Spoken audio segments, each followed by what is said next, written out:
අපි බුද්ධ ධර්මයේ විෂයේ පාඩම් මාලාවේ ඉතුරු පාඩම් මාලාව සාකච්ඡා කිරීම සඳහා තමයි අපි සූදානම් වෙන්නේ. ඉතින් අල් ගුණසේකර පදනමේ ගරු අල් ගුණසේකර මැතිතුමාගේ අධ්‍යාපන සත්කාරයක් විදිහට ඔබට මේ සාමාන්‍ය පෙළ විභාගයේ සඳහා වූ විෂයන් වලට අවශ්‍ය අධ්‍යාපන සත්කාරය තමයි එතුමාගේ මූලිකත්වයෙන් තමයි දියත් වෙන්නේ. ඉතින් අපි එතුමා මෙතනදී සිහිපත් කරනවා. එතුමා මේ වෙලාවේදී රටට ඔබට ඔබේ දෙමව්පියන්ගේ පැත්තෙන් කළ යුතු යම් දෙයක් තිබෙනවා නම් ඒ දේ වෙනුවෙන් තමයි එතුමා පෙළ ගැසුනේ. ඉතින් එතුමාගේ බලාපොරොත්තුව තියෙන්නේ අපේ රටේ දූ දරුවන්ගේ අධ්‍යාපනය විශේෂයෙන් කොරෝනා අවදානමත් සමගම ගිලිහුණු අධ්‍යාපන ක්‍රමවේදය තුලින් අධ්‍යාපනය ලබා ගැනීමට නොහැකි වූ දරුවන් වෙනුවෙන් කෙසේ හෝ සාමාන්‍ය පෙළ විභාගයට පෙර අධ්‍යාපනය ඔවුන්ට ලබා දීලා විශිෂ්ට සාමාර්ථ ලබා ගැනීමට දක්ෂ වූ දරුවන් රට තුල බිහි කිරීමේ උතුම් පරමාර්ථය පෙරදරි කරගෙන තමයි ඔබ වෙනුවෙන් මෙවැනි අධ්‍යාපන සත්කාරයක් ගරු අල් ගුණසේකර අමාත්‍යතුමා ආරම්භ කළේ. ඉතින් ආදරණීය දුවේ පුතේ අද දිනේ අපිට සාකච්ඡා කරන්න තියෙන්නේ බුද්ධ ධර්මයේ විෂයේ පාඩම් මාලාව. ඒතර අපි වෙනදා කතා කරා වාගේම පළවෙනි පැය ඇතුළත 11 වසර සහ 10 වසර ශ්‍රේණිවල ඒ අදාළ පාඩම් දෙකක් සාකච්ඡා කරන්න නියමිතයි. ඊට අමතරව අවසන් පැයේ බහුවර්ණ ප්‍රශ්න 40ක් ඒ වෙනුවෙන් සූදානම් කරලා තියෙනවා. අපි මේ ප්‍රශ්න පත්‍රය සාකච්ඡා කරලා මේ අදාළ දවසේ බුද්ධ ධර්මයේ විෂය සාකච්ඡා කිරීම අවසන් කරනවා. හොඳයි. අද අපි හැමදාම අපි පාඩම් පටන් ගත්තේ 10 වසර පොතෙන්. නමුත් අද පාඩම පෙළගස්වා තිබෙන්නේ 11 වසර පොතෙන් සහ දෙවෙනි පාඩම විදිහට 10 වසර පොතෙන්. ඒතර 11 වසර පොත ඔබ ළඟ තියෙනවා නම් ඔබට එය පාවිච්චි කරන්න පුළුවන්. හොඳයි. අද අපි කතා කරන්නේ 11 වසර ශ්‍රේණියේ බුද්ධ ධර්මයේ පෙළ පොතේ 4 වෙනි පාඩමට අදාළ විෂය කරුණු ටිකක් සහ 10 ශ්‍රේණියේ 4 වෙනි පාඩමට අදාළ විෂය කරුණු ටිකක්. හොඳයි. පුතේ ඒකේ පාඩමේ නම විදිහට තියෙන්නේ දෝලා පුතාලාට සමාධිගත සිතක මහිමය කියලා. ඔයගොල්ලන්ට අද පාඩම මම වෙනදට වඩා ටිකක් ඔබට තේරෙන විදිහට මම තවදුරටත් කතා කරන්න උත්සාහ කරනවා. මොකද මේකේ තියෙන කරුණු හරියට තේරුම් ගැනීම එක පැත්තකින් විෂයට අදාළ පූර්ණ දැනුම ලබා ගැනීමට ඔබ සමත් වුණා වාගේම බුදුදහමේ තියෙන ගැඹුරු සංකල්පයක් තමයි අද අපි සාකච්ඡා කිරීමට බලාපොරොත්තු වෙන්නේ. අනේ ඒ නිසා තමයි මම කිව්වේ අපි වෙනද පාඩම් මාලාව සාකච්ඡා කරනවට වඩා තරමක් වෙනස් වූ ක්‍රමවේදයක් සමහරට අපිට පාවිච්චි කරන්න සිද්ධ වෙනවා. හොඳයි. සමාධිගත සිත පුතේ සාමාන්‍යයෙන් අපි දන්නවා අපේ ශරීරය ගත්තහම මේ ශරීරය නිරන්තරයෙන් අපවිත්‍ර වෙනවා. අපේ ශරීරය අපවිත්‍ර වෙනවත් සමගම අපි මොකද කරන්නේ? නිරන්තරයෙන් මේ ශරීරය නැවත පිරිසිදු කිරීම සඳහා අපි යොමු වෙනවා. ඒ පිරිසිදු කරන්න කොහොමද අපි යොමු වෙන්නේ? සමහරට අපිට නාන්න පුළුවන්, මූණ හොදන්න පුළුවන්, සමහරක් වෙලාවට ඇඳුම් මාරු කරනවා. මේ වගේ දේවල් වලට අපි යොමු වෙනවා. ඒ සමහරක් වෙලාවට විවිධ අපහසුතා දුර්වලතා ඇති වෙච්චාම අපි බෙහෙත් පාවිච්චි කරන්න යොමු වෙනවා. ඒත් එක්කම පැවැත්ම මනා ලෙස පවත්වා ගැනීමට නම් අපි මොකද කරන්නේ? කායික වශයෙන් ව්‍යායාම කරනවා. සමහරක් වෙලාවට ක්‍රීඩා කරනවා. මේ වගේ දේවල් අපි කායික පැවැත්ම සඳහා අපි නිරන්තරයෙන් උපතේ සිට මරණය දක්වාම අපි දියත් කරනවා. නමුත් ආදරණීය දුවේ පුතේ අපි ජීවිතය කියලා අඳුරගන්නේ ඔන්න ඔය ටික. නමුත් අපි දැනගත යුතු ඊටාම වැදගත්ම කාරණේ වන්නේ මේ සත්වයා කියලා කියන්නේ මෙන්න මේ දේ විතරද කියන කාරණය. එතකොට අපිට සාමාන්‍යයෙන් සත්වයා කියන එකට අපිට පුළුවන් උදාහරණ දෙකක් මෙහෙම සාකච්ඡා කරන්න. මෙන්න මේ විදිහට. සත්වයා කියලා ගත්තාම එක පැත්තකින් තියෙනවා නාම, අනිත් පැත්තෙන් තියෙනවා රූප. එතකොට නාම රූප දෙකේ එකතුව තමයි පුතේ සත්වයා කියලා කියන්නේ. දැන් රූපය කියලා කිව්වේ මෙතන මොකද්ද? රූපය කියලා කියන්නේ මෙතන අපිට පේන කය. අපිට මතු පිටින් පේන කය තමයි මේ රූප කාය කියලා අපි පැහැදිලිව අඳුරගන්නේ. දැන් අපි පවිත්‍රත්වයට පැවැත්මට දුර්වල වුණාම සියල්ල කරේ මොකටද? කයට. ඔබට දැන් පැහැදිලි ඇති. කය තමයි අපි මේ උපතේ සිට මරණය දක්වාම පිරිසිදු කරන්නේ.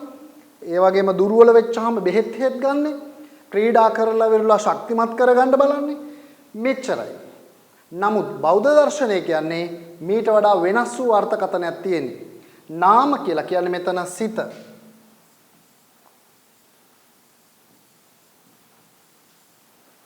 එතකොට සිත සහ කයේ එකතුව තමයි සත්වයා කියලා කියන්නේ. ඕනෑම සත්වෙක් ගන්න පුළුවන්.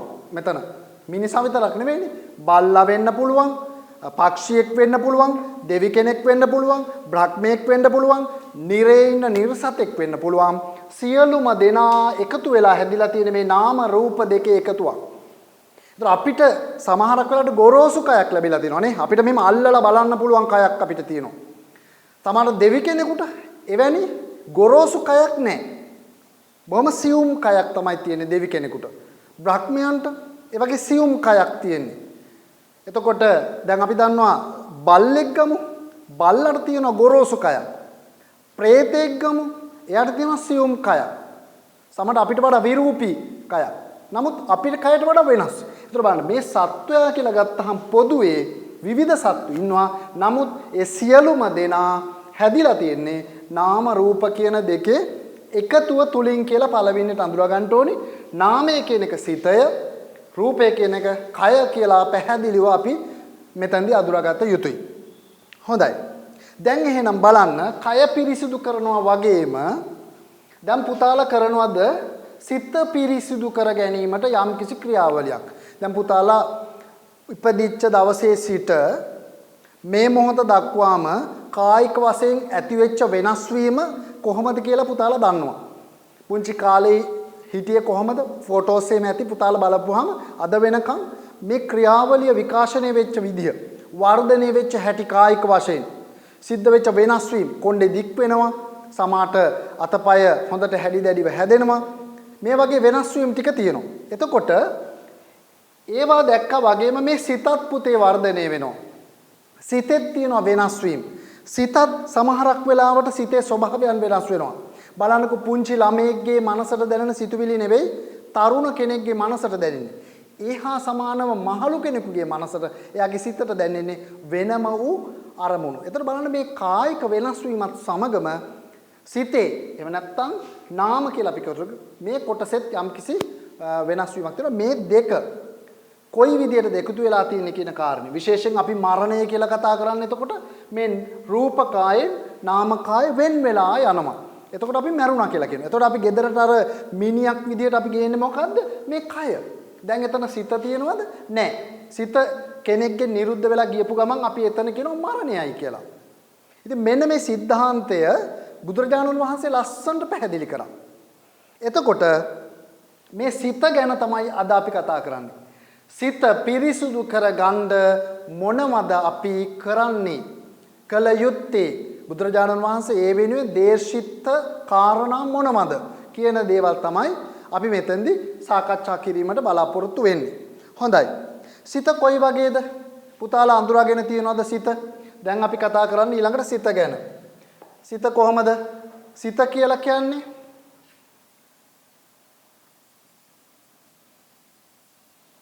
දුර ගමන් යන, තනිව හැසිරෙන. එහෙමනේ කියන්නේ දුරං ගමන් ඒක චරං අසරීහං ගුහාස. දැන් බලන්න මේ තනිව ඉන්නේ. යා දුර යනවා. ඕනතරම් දුර ගමන් කරන්න පුළුවන් හිතට. දැන් අපිට යන්න පුළුවන් අනුරාධපුරේ. දැන් හිතෙන් යන්න පුළුවන් අපිට යාපනයේ. දැන් හිතෙන් යන්න පුළුවන් අපිට ඉස්කෝලේ. බලන්න පුදුම වේගයකින් මේ තනිව යන මේ සිත ගමන් කරන්න පුළුවන් නේ. ඊටාම වේගෙන් යා තනිව දුවනවා. එයාට ශරීරයක් නෑ, අශරීරම්. ශරීරයක් නෑ මෙයාට. නමුත් අපේ ශරීරයට බැහැගෙන තමයි ඉන්නේ. අපි හිතනවා මේ ශරීරය අපේ කියලා. ඇයි හිත හිතන්නේ එහෙමනේ. එහෙනම් අර මැනිච්ච කෙනාගේ දාලා යන්නේ මොකද්ද? බලන්න එතකොට අපිව ගාව ඉඳලා අපෙන්ම වැඩ අරගෙන අපෙන්ම එයාට අවශ්‍ය දේ කරගෙන අවසානයේ දාලා යනවා. බලන්න මේ සිතේ ස්වභාවය. ඒතර සිත තිබුණා නම් කෙනෙක් මැරෙන්නේ නැහනේ. ඒතර මේ දෙක වෙන් වෙනවා කියන්නේ මරණයයි. එතකොට පුතේ ප්‍රබුද්ධ ජීවිතයක තියෙන මූලික ලක්ෂණය තමයි මෙන්න මේ සිතේ ස්වභාවය අඳුරා ගැනීමට වෙර දැරීම. එයා අලස නැහැ. එයා උදාසීන නැහැ. එයා අසහනකාරීත්වයෙන් පෙළෙන්නේ නැහැ. මේ සිතේ ස්වභාවය හැම වෙලාවෙදිම තේරුම් ගන්නවා. ඒ නිසා පුතේ ඔබට අද මේ පාඩම මනවින් අවබෝධ කර ගැනීමට හැකියාවක් ලැබුණොත් ඔබ ලොකු ජයග්‍රහණයක් අත් කරගත්තා වෙනවා. මොකද බෞද්ධ දර්ශනය තුල ලොකුම සංසිද්ධියක් තමයි මේ කතා කරන්නේ. මොකද බුදුරජාණන් වහන්සේ දේශනා කරපු බුදුදහමත් එක්ක බොහෝ දේ අද පැටලිලා තියෙන්නේ. බුදුරජාණන් වහන්සේගේ දහම විදියට බලන්නකො වයසක බොහෝ දෙනෙක් ඒගොල්ලෝ බෝධි පූජා, මල් පූජා මේ වගේ දේවල් තමයි අර්ථකථනය කරගන්නේ නේ. ගිලන්පස පූජා ඒවත් අවශ්‍යයි. නමුත් බෞද්ධ දර්ශනයේ සැබෑ ගැඹුරුම තැන තමයි හිතේ සැබෑ ස්වરૂපය දැන ගැනීම. මේ හිත කියන්නේ මොකක්ද කියලා දැන ගැනීම. ඔබේ පාඩම එයයි. ඒ නිසා මම කිව්වේ අද ගැඹුරුම තැනක් තියෙන්නේ ඔබට මේ පාඩම වැටහුණා කියන්නේ ඔබ දිනනවා. ඔබට ප්‍රශ්න පත්‍ර ඉතාම සරල වෙනවා. මොකද මේක තේරුම් ගන්න බැරුව තමයි පුතේ වෛද්‍යවරු පවා සමහරක් වෙලාවට නැවත සසරට වැටෙන්නේ. ඉංජිනේරුවරු පවා නැවත සසරට වැටෙන්නේ. මහාචාර්යවරු පවා නැවත සසරට වැටෙන්නේ. ඒ නිසා මේක ලොකු මාතෘකාවක්. නමුත් ඔබට පුළුවන් ප්‍රඥාව තියෙනවා නම් ඔබට මේ වැඩේ හොඳින් තේරුම් අරගෙන ඔබේ මේ ක්‍රියාකාරීත්වය අඳුරා ගන්න. අඳුරාගත්තා කියන්නේ දිනන්න පුළුවන් තැන. අයි අඳුරාගත්තා කියන්නේ යම් කිසි දෙයක් දැනුණා කියන එකනේ. ඒ කියන්නේ බුදුරජාණන් වහන්සේ කියන දහම දකින්න, බහම දැනගන්න කියන එකනේ වඩා බුදුරජාණන් වහන්සේ අගය කරන්නේ දකින්න. දැනගත්තොත් දකින්න පුළුවන්. ඒ සඳහා තමයි ඔබේ පාඩම මම විග්‍රහ කරන්නේ අද. හොඳයි. දැන් අපි දන්නවා කුසල අකුසල කියලා තියෙනවා නේද? දැන් මේ සිතෙන් කරන්න පුළුවන් කර්ම, කුසල කර්ම සහ අකුසල කර්ම. දැන් කුසලයක් කියලා කියවපම් පුතේ නිරෝගී කියන අදහසක් කුසලයට තියෙනවා. ඒ වගේම නිවැරදි කියන අදහසක් තියෙනවා. ඒ වගේම දක්ෂ කියන අදහසක් තියෙනවා. මේ අර්ථකථන තුනම ගැබ් වෙලා තියෙන මොකටද? කුසලයේ කියන එකට අර්ථාන්විත බවක් දෙන්න. මේ අර්ථකථන තුනම තියෙනවා කුසලයේ කියන එකේ. මොකද්ද තියෙන්නේ? නිවැරදි බව, ඒ වගේම නිරෝගී බව සහ දක්ෂ බව කියන කාරණා ත්‍රිත්වයෙන්ම මෙහි අන්තර්ගතයි. හොඳයි. එහෙනම් මෙන්න මේ කෙලෙස් කියන එක, අකුසල් කියන එක, කෙලෙස් තුලින් තමයි සිත දූෂණයට ලක් වෙන්නේ. එහෙනම් මේ සිත දූෂණයට ලක් වෙන්නේ මොනවයින්ද? කෙලෙස්.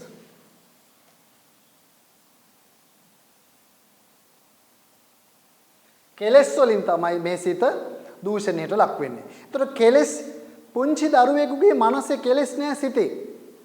නමුත් එයා ටික මේ සමාජය තුල හැදෙද්දි බලන්න ඊළඟට එයා අම්මා අඳුර ගන්නවා.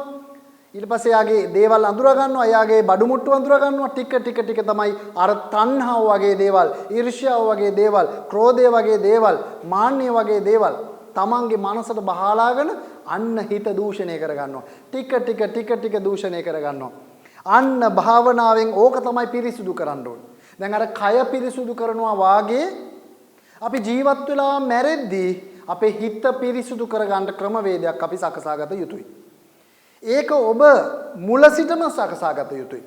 ඔබ ඉංජිනේරුවෙක් වුණත් වෙන්න අදහස් කරනවා කියලා හිතමු. ඔබ දොස්තර කෙනෙක් වෙන්න අදහස් කරනවා වෙන්න. ඔබ ජනාධිපති වෙන්න අදහස් කරනවා වෙන්න. ඕනෑම කෙනෙක් වුණත් මේ කියන સિદ્ધාන්තේ පුතේ ස්වාමින් වහන්සේ කෙනෙක් වුණත් මේ කියන දහමයි බුදුදහම අපි හැම වෙලාවෙදිම තේරුම් ගන්න ඕනේ. සිත පිරිසිදු කරන දහම තමයි බුදුරජාණන් වහන්සේ දේශනා කරේ. එන්නේ හිත පිරිසිදු කර ගැනීම සඳහා තමයි භාවනාව වැදගත් වෙන්නේ. ඒ අනුව බුදුරජාණන් වහන්සේ දේශනා කරන ප්‍රධාන භාවනා ක්‍රම දෙකක්. මොකද්ද පුතේ මේ සිත පිරිසිදු කර ගැනීම සඳහා ප්‍රධාන වශයෙන් භාවනා ක්‍රම දෙකක් අපිට කියනවා. එකක් තමයි සමත භාවනාව, අනිත් එක තමයි විදර්ශනා භාවනාව. මෙන්න භාවනා, මෙන්න සිත පිරිසිදු කරගන්න ක්‍රම දෙක. මේ දෙක නොකර අපි අර මරුණට පස්සේ තියලා යන එක පිරිසිදු කර ඉන්නවා මිසක් අපි කිසිම වෙලාවක මැරෙන්න ඉස්සරින් මේවා පාවිච්චි කරලා සිත පිරිසිදු කරගන්න යොමු වුණාද නැද්ද කියන කාරණේ ඔබ ඔබෙන්ම විමසා බලන්න. ඔබට දැන් අවුරුදු 16ක් වෙනවා. ඔබ මේ සිත පිරිසිදු කරගන්න මොකද කරේ? තරහ ආපු වෙලාවට මොකද කරේ? ඔබට ඊර්ෂ්‍යාව, වෛරය, ක්‍රෝධය ආපු වෙලාවට මොකද කරේ? මාන්නය ආපු වෙලාවේදී මොකද කරේ? රාගය ආපු වෙලාවේදී මොකද කරේ? මොකද මේවා තමයි මනසට පලිබෝධකයෝ.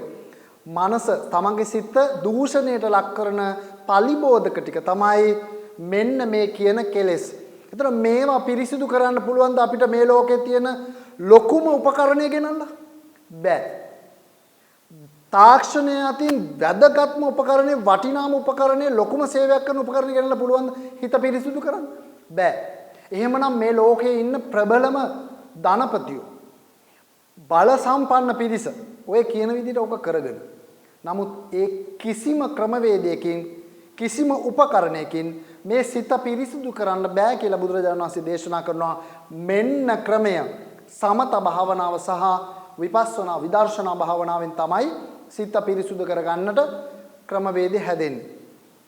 එතකොට පුතේ දැන් බලන්න කොයි විදිහටද මේ සමත භාවනාව වඩන්නේ කියන එක. දැන් සමතයයි කියලා කියන්නේ මොකද්ද? සිත එක අරමුණක පවත්වාගෙන යනවා. දැන් පුතාලාට කොච්චර වැදගත්ද බලන්න. යම් කිසි විෂයක් අධ්‍යයනය කරද්දී, ඒ වගේම යම් කිසි දේශනයකට සම්බන්ධ වෙලා ඉද්දී, පොතක් පාඩම් කරද්දී බලන්න පුතේ, සිත එක අරමුණක පවත්වාගෙන යන්න පුළුවන් නම් එයාට අධ්‍යාපනය ලේසි. හිත විවිධ අරමුණු ඔස්සේ දුවන දරුවා තමයි විභාගයේ අසමත් වෙන්නේ. එතකොට බලන්න මේක තමයි අපිට ගොඩක් වෙලාවට අමතක වෙන කාරණේ. විෂයන් නෙවෙයි පුතේ අමාරු. අපේ හිත මෙල්ල කරගන්න එකයි අමාරු. ඒ අමාරු පාඩමක් කියලා දෙන වෙලාවේදී බොහොම හොඳ අවධානයෙන් සිත එක අරමුණක තියාගෙන යම්කිසි දරුවෙක් මේක හොඳින් අවධානයෙන් අහගෙන ඉඳලා ඔළුවට දාගත්තා නම් එයාට මේවා අමාරුවක් වෙන්නේ නැහැ. ඕනෑම විෂයක් අර විශ්වවිද්‍යාලය දක්වා ඉගෙන ගන්න අමාරු වෙන්නේ නැහැ. මොකද එයාගේ සිත එක අරමුණක ගෙනියන්න පුළුවන් නිසා. එතකොට බුදුරජාණන් වහන්සේ කියනවා හිතේ සංවර බව, සාවධානය, සංසිඳීම ඇති වෙන්නේ සමතය මගින් කියලා. ඒ නිසා මේකට කියනවා චිත්ත භාවනාව කියලා. සමත භාවනාවට කියනවා චිත්ත භාවනාව කියලා. චිත්ත භාවනාව. ඇයි ඒ? සිත දකින්නවා හැම වෙලාවෙදිම. සිත එකම අරමුණක පවත්තන. මොකද මෙයා දුවනවා. දූරන් ගමන්. ඊටාම ඉක්මන භාවනා කර කර ඉන්න අතරතුරේදී පැනලා දුවනවා. පාඩම් කර කර ඉන්න අතරතුරේදී පැනලා දුවනවා. සමහරක් වෙලාවට රියපද වෙන අතරතුරේදී පැනලා ගියපුවම තමයි අන්න ටක් ගාලා ගිහලා ලොකු රියානතුරකට ලක් වෙන්නේ. මොකද සිත ඒ වෙලාවේ තියාගෙන යන්න දක්ෂ වෙන්න ඕනේ හැම වෙලාවෙදීම. එතකොට බලන්න පුතේ මේ සමත භාවනාව කොච්චර වටිනවද අපේ ජීවිතේට? සිත එකම අරමුණක තියෙන්න ඕනේ හැම වෙලාවෙදීම පිළිවෙලකට වැඩක් කරන දරුවෙක් ගාව. ඔබට ඊටාම වටිනා භාවනාවක් තමයි සමත භාවනාව. සමත භාවනාවට බාධා එල්ල වෙනවනේ. අපි දන්නවා පංච නීවරණ ධර්ම. අපි දන්නවා මේ භාවනා කරද්දී අපිට භාවනාවෙන් එළියට පනින්න සිද්ධ වෙන්නේ මොකක් වෙනුවෙන්ද? පංච නීවරණ. මෙන්න නිවනේ ඈත් කරනවා. පංච නීවරණ, නිවනින් ඈත් කරන ධර්ම ටිකට අපි කියනවා පංච නීවරණ ධර්ම කියලා. ඔන්න දැන් භාවනා කරන්නත් ගියපුවාම අරමුණු ඕවෙන් තමයි එන්නේ. එතකොට ඒ අරමුණ කැඩිලා යනවා භාවනා අරමුණ. කොහොමද වෙන්නේ? දැන් කාමච්ඡන්දය, ව්‍යාපාදය, තීන මිද්දේ, උද්ධච්ච කුක්කුච්චේ, විතිකිච්ඡාව කියන කාරණා පහ අපේ මනසට එනමාත් එක්කම අපෙන් ඔන්න නිවන ඈත් වෙනවා. අපි ජීවත් වෙනවා කියලා කියන්නේ පුතේ මෙන්න මේ නීවරණ ධර්ම සමග කල් ගෙවනවා. පුතාලට තේරුම් නැතුව ඇති. අපි ජීවත් වෙනවා කියලා කියන්නේ උපන්දා සිට මැරෙනකම්ම ජීවත් වෙනවා කියලා අපි කියන්නේ. මෙන්න මේ පංච නීවරණ ධර්ම ටිකත් එක්ක තමයි අපි ඉන්නේ ගොඩක් වෙලාවට. විශේෂයෙන්ම ඔය එකේ කාමච්ඡන්දය. මොකද්ද කාමච්ඡන්දය කියලා කියන්නේ? ඡන්දය කියන්නේ කැමැත්තනේ. මම ඡන්දේ දාන්න යනවා කියලා කියන්නේ කැමැත්තනේ. ඒතර කැමැත්ත කියන්නේ ඡන්දය කියන එක. කාමයට කැමැත්ත. මෙතන කාමය කියලා කියන්නේ මොකද්ද? කම් සැප. ඇස කන නාසය දිව ශරීරය පිනවීම. අපි කැමතිද අකමැති දෙයක් අපි දකින්න? නෑ. රූප දකින්න කැමතිම අපි කැමතියවනේ. අපි අකමැතිව දකින්න කැමති නෑ. ශබ්ද අහන්න කැමති අපි කැමති දෙයක් නේ. කැමති සින්දුව අපි අකමැති සින්දුවක් අහන්න කැමති නෑ නැවත නැවත. අපි ගැටෙන්න යනවා. මේක තමයි ස්වභාවය. මේක තමයි කාමච්ඡන්දේ තියෙන ස්වરૂපය. එතකොට ඊට පස්සේ නාසය ගඳ සුවඳ අපි කැමති සුවඳ තමයි විඳින්න කැමති. අකමැති සුවඳක් ආවොත් අපි ගිහිල්ලා බලනවා. සතෙක් කුණු වෙලා ගෙදර කොහේ හරි දුර්ගන්ධයක් එනවනම් අපි හොයනවා ගිහිල්ලා කොහෙන්ද මේ දුර්ගන්ධය එන්නේ කියලා. මොකද අපි ඒකට අකමැති. එතන බලන්න පුතේ මේ ඉන්ද්‍රියන් ඔක්කොම ඇවිල්ලා තියෙන පිනවීම සඳහා. එහෙනම් අපි බලන්න ඒ තැනේදී ඒ දේවල් වෙනස් කරගෙන ගිහින් අවසානයේ පිනවීම නේද හොයන්නේ. අන්න කාමච්ඡන්දේ. ඇස කන නාසය දිව ශරීරේ. බලන්න දාඩිය වෙලාවට නානවා. ඇයි කය පිනව ගැනීම සඳහා. පවන් ගහ ගන්නවා. සීතල වෙලාවට ලොකු ජර්සි එකක් දා ගන්නවා. සමහර ගින්දර ගොඩක් ගාවට යනවා. උණුසුම් වෙන්න උත්සාහ කරනවා. බලන්න මේ තියෙන්නේ මොනවද එතකොට මේ? මේ ඔක්කොම තියෙන කය පිනවීම. ඒතර මේ කියන දේවල් පිනව යන එකට අපි කියනවා කාමච්ඡන්දේ. ඔන්න අපිට මේවා කරගන්න බැරි වෙන අවස්ථා. ඕවා කර ඉන්නවා. මැරෙනකම්ම කර ඉන්නවා. මැරිලවත් දන්නේ නැහැ. මැරෙන්න යද්දිත් දන්නේ නැහැ. පුතේ ඊළඟට ව්‍යාපාදය. ව්‍යාපාදය කියන්නේ තරහ. අපිට කොච්චර භාවනා කරද්දී තරහ එන්න පුළුවන්. තමාට අපි මෛත්‍රී කර යද්දී අපි අකමැති කෙනෙකුට මෛත්‍රී කරද්දී ඕන් තරහ එනවා. බලන්නතොර මේවා කොච්චර අපිට ප්‍රායෝගිකද බලන්න. සමහරට මේ මිනිස්සයා මේ ළඟපාතවත් නැහැ. සමහරට මේ රටේවත් නැහැ. සමහරක් වෙලාවට අපිට මතක් වෙද්දී අපිට තරහ ඇවිල්ලා. තීන මිද්ද. සිත කය දෙකේ පවතින උදාසීන ගතිය. බලන්න භාවනා කරන්න වගේම ඔයාලට කොච්චර වැදගත්ද කියලා. පාඩම් කරන්න ඉඳගත්තට පස්සේ දැන් කම්මැලි ගතියක් එනවා. මොනවද පුතේ කම්මැලියාගේ ලක්ෂණ? දැන් නිදිමතයි, දැන් රස්නෙයි, දැන් සීතලයි, දැන් බඩ පිළිලා වැඩි, දැන් බඩගිනි වැඩි. ඕවා දෙන්නේ බලන්න පුතාලට පාඩම් කරද්දී. මෙන්න මේවා තමයි අපේ උදාසීන බව. භාවනා කරන්න ගියපුවමත් ඔය ටික එනවා කියලා බුදුරජාණන් වහන්සේ කියනවා භාවනා යෝගියෙකුට. ඉතින් එතකොට වෙන්නේ මොකද්ද? ඒවයින් අයින් වෙන්න ඕනේ. නැත්තම් අර කියන කොටට යන්න අපේ භාවනා කරන්න බෑ. ඊළඟ උද්දච්ච කුක්කුච්චේ සිතේ නොසන්සුන් භව. අපිට පුළුවන්ද පිරිසක් එකතු වෙලා ගහ ගන්න තැනකට ගිහිල්ලා අපිත් ගහගෙන ඉවර වෙලා ඊළඟ පැයේදී ගිහිල්ලා භාවනා කරන්න පුළුවන්ද? බෑ. හිත විසිරිලා තියෙන්නේ. සමහරට තනියමත් ගහ ගන්නවා පංගුවක් කට්ටිය. හීනෙනුත් ගහ ගන්නවා පංගුවක් කට්ටිය. බලන්න පුතේ කොච්චරනම් අපි හිත විසිරිච්ච ස්වභාවයෙන්ද අපි තියෙන්නේ. අපි වෙනම මනෝ ලෝකයක ජීවත් වෙන්නේ. බලන්න සැබෑ ලෝකෙන් එළියට ගිහිල්ලා. ඉතින් බලන්න මේ වගේ දේවල් අපිට පුළුවන් ද භාවනාව කරන්න? පුළුවන් ද අපිට පාඩම් කරන්න? අන පාඩම් කරන දරුවෙකුට හිත ඒක අරමුණක තියාගෙන යන මං එයා දක්ෂයි. එයාන පන්තියේ පළවෙනිය වෙන්න මහ වෙලාවක් යන්නේ නැහැ. මොකද එයා දන්නවා එක අරමුණේ මේක ගිහිල්ලා මේ ටික පාඩම් කරලා මං ඉවර කරගන්න ඕනේ. එතකොට ඒක මගේ සාර්ථකත්වයයි කියලා. බලන්න එහෙම බැරි කෙනා තමයි බෑ කියන ගොඩට වැටෙන්නේ. දන්නේ නැහැ කියන ගොඩට වැටෙන්නේ. අයියෝ මට ලකුණු අඩුයි කියලා ගොඩට වැටෙන්නේ. ඊළඟට කියනවා විචිකිච්ඡාව. බුදුදහම පිළිබඳ පවතින සැකය. බුදුරජාණන් වහන්සේ ගැන බුදුරජාණන් වහන්සේ කිව්ව දේ ගැන බලන්න පුතේ මම ලස්සන කතාවක් කියන්නම්. අහගන්න බලන්න. ලස්සන මෙන්න මේ විදිහට රවුමක් තියෙනවා. මේ රවුමේ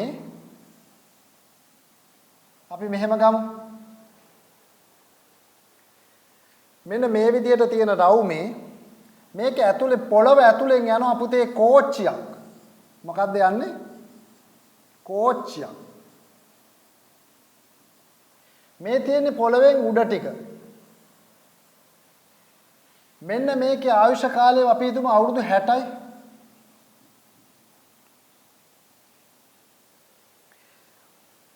මෙන්න මේ කෝච්චිය අවුරුදු ලක්ෂ ගාණක් මෙන්න මේ පොළව ඇතුලෙන් යනවා.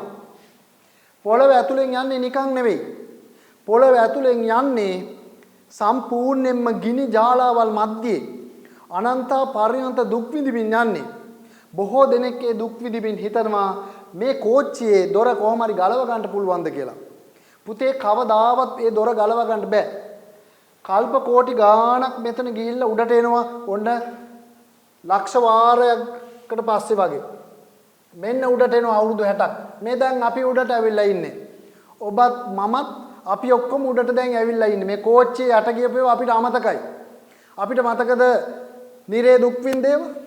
අපිට මතකද ලෝදිය වක් කරපුත? අපිට මතකද උල ගහපුතෙන්? අපිට මතකද වෙනත් දඩුවම් දුන්න තැන්? ගිජිලියෝනි ඇවිල්ලා අපිව කාපු තැන්?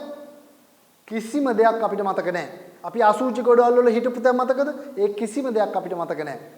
දැන් අපි ඇවිල්ලා මනුෂ්‍ය ලෝකයට ඇවිල්ලා මෙන්න මේ විදියට ඉන්නවා අවුරුදු 60ක් වගේ කාලයක් නේ දැන් තියෙන්නේ අපිට පරමායුෂ නේද? ඉස්සර නම් 120යි.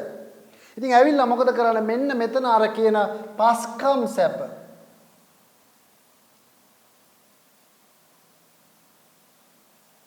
දැන් ඇස කන නාසය දිව ශරීරය මෙන්න දැන් කෝච්චිය මෙහෙන් ඇවිල්ලා මෙතනින් උඩට ආපුවා මේ ස්ටේෂන් එක. ස්ටේෂන් එකේ නතර කරලා තියෙනවා. මේ ස්ටේෂන් එකේ නතර කරලා තියෙනවා අවුරුදු 60ක් විතර. හැබැයි මේ ස්ටේෂන් එකට කෝච්චිය නතර කරපු ගමන් මෙන්න ලස්සනට ප්ලේ වෙනවා. එක එක ඇස පිනවන්ට කන පිනවන්ට මේ සිරුර පිනවන්ට විවිධ දේවල් නාසය පිනවන්ට ගඳ සුවඳ එතනින් ගත්තාම ලස්සන රූප සින්දු චිත්‍රපටි මල් මේවා තමයි පේන්නේ. අපිට මෙන්න මේ කල්ප ගානක් වින්ද දුක අමතක වෙනවා. මෙතනට ඇවිල්ලා මොකද වෙන්නේ? අර ලස්සනට අර ටික විඳිනවා. දැන් අපි අවුරුදු කීයක් වින්දද? දැන් පුතාලා නම් අවුරුදු 16ක් විතර මේක වින්දා. පුතාලට මතක් වුණාද මේ යටපැත්ත ගැන? මෙහෙම නෑ. අයි අමතකයි. මෙතන අර ලස්සන ෆිල්ම් එක දැන් ප්ලේ වෙනවා. ලස්සන රූප, ලස්සන සින්දු මේවා තමයි දැන් අපි වින්දනය කරන්නේ. දැන් මොකද කරන්නේ? ඇතම් කට්ටිය පුතේ මෙන්න මේ කෝච්චියේ දොර අරගත්තා භාවනා කරලා සිහිය පවත්වලා. ඒගොල්ලෝ දොර අරගෙන එළියට යනවා. ඒගොල්ලෝ තමයි පුතේ පළවෙනියටම මේ දොර අරගෙන එළියට ගියපු එකන තමයි කවුද? අපේ බුදුරජාණන් වහන්සේ. ඊළඟට උන්වහන්සේ කිව්ව මාර්ගය සමහරක් වෙලාවට කියන්න බැරි වුණත් පසේ බුදුරජාණන් වහන්සේලා. ওই බුදුරජාණන් වහන්සේ පසේ බුදුරජාණන් වහන්සේගේ වෙනස පුතේ බුදුරජාණන් වහන්සේට අර අවබෝධ කරගත ධර්මයේ දේශනා කරන්න පුළුවන්. තව කෙනෙක් නිවන් යන්න අදාළ සාධකේ හදලා දෙන්න පුළුවන්. ධර්මයේ දේශනා කරලා. දැන් අපිට කරේ අපි දැන් දහම කතා කරන්නේ උන්වහන්සේ දේශනා කරපු නිසානේ. නමුත් පසේ බුදුරජාණන් වහන්සේට උන්වහන්සේට නිර්වාණය පසක් කරගන්න පුළුවන්. හැබැයි උන්වහන්සේට තව කෙනෙකුට දේශනා කරන්න බෑ. උන්වහන්සේට අවබෝධ වෙලා තියෙන්නේ. තව කෙනෙකුට අවබෝධ කරවන්න බෑ. නමුත් රහතන් වහන්සේලා කියන්නේ අර බුදුරජාණන් වහන්සේ දේශනා කරපු දහම නැවත අහගෙන අර කෝච්චියේ දොර අරගත්ත පිරිස. දැන් ඒගොල්ලෝ අරගෙන ගියා යනවා. දැන් මොකද වෙන්නේ? ආයෙත් දොර වැහෙනවා. දොර වැහෙද්දි තමයි ඔක්කොටම මතක් වෙන්නේ. නමුත් දැන් එන්ජින් එක ස්ටාර්ට් වෙලා ආපහු යන්න පටන් ගන්නවා. මරුණාට පස්සේ වෙන්නේ ඕකනේ. අපි හිතමු අපේ අත්තම්මා කෙනෙක් ඉන්නවා, සීයා කෙනෙක් ඉන්නවා, අපේ දෙමව්පියෝ ඉන්නවා. මෙන්න මේ ටිකේ තමයි දැන් ඉන්නේ. ඔන්න එක්කෙනෙක් මැරිච්ච ගමන් කෝච්චි ස්ටාර්ට් වෙලා යනවා. එතකොට කෑ ගහනවා දොර අරගන්න බෑ. අපිටත් ඕක වෙනවා. ඊට පස්සේ මොකද කරන්නේ? නැවත අරට එද්දි සමහරක් වෙලාවට දහම අපි හිතමු එක තැනක මේ ස්ටේෂන් එකේ තියෙන පීකර් එකක්. ඒ පීකර් එකෙන් ඇහෙනවා ඔය දොර පුළුවන් තරම් ඉක්මනට අරගන්න කියලා අරින විදිය කියලා දෙනවා. අන්න මේ දැන් ඇහෙන ධර්ම දේශනා. නමුත් මේ කෝච්චිය ඇතුලේ ඉන්න බොහෝ දෙනෙක් කියනවා අර දේවල් බල අරව වින්දනය කර ඉන්නවා. ඒගොල්ලෝ එළියට බහලා යන කට්ටිය ගැන කියනවා කොහමද? අනේ අර මිනිස්සුන්ට පිස්සුද කොහෙද? යනවා. අපි මේ කන කෑම ඒ මිනිස්සුන්ට තියනවද? අපි අහන මේ ලස්සන සින්දු ඒගොල්ලොන්ට නේ අනේ පව් කියනවා අර එළියට බහලා යන කට්ටිය. ඒ එළියට බහලා යන කට්ටිය දිනුම් පුතේ. අපි මේක ඇතුලේ ඉඳින්ද තමයි අපි වැරදි. එතකොට බලන්න අද සමාජය තුල වෙන්නේ මතේ තියෙන්නේ.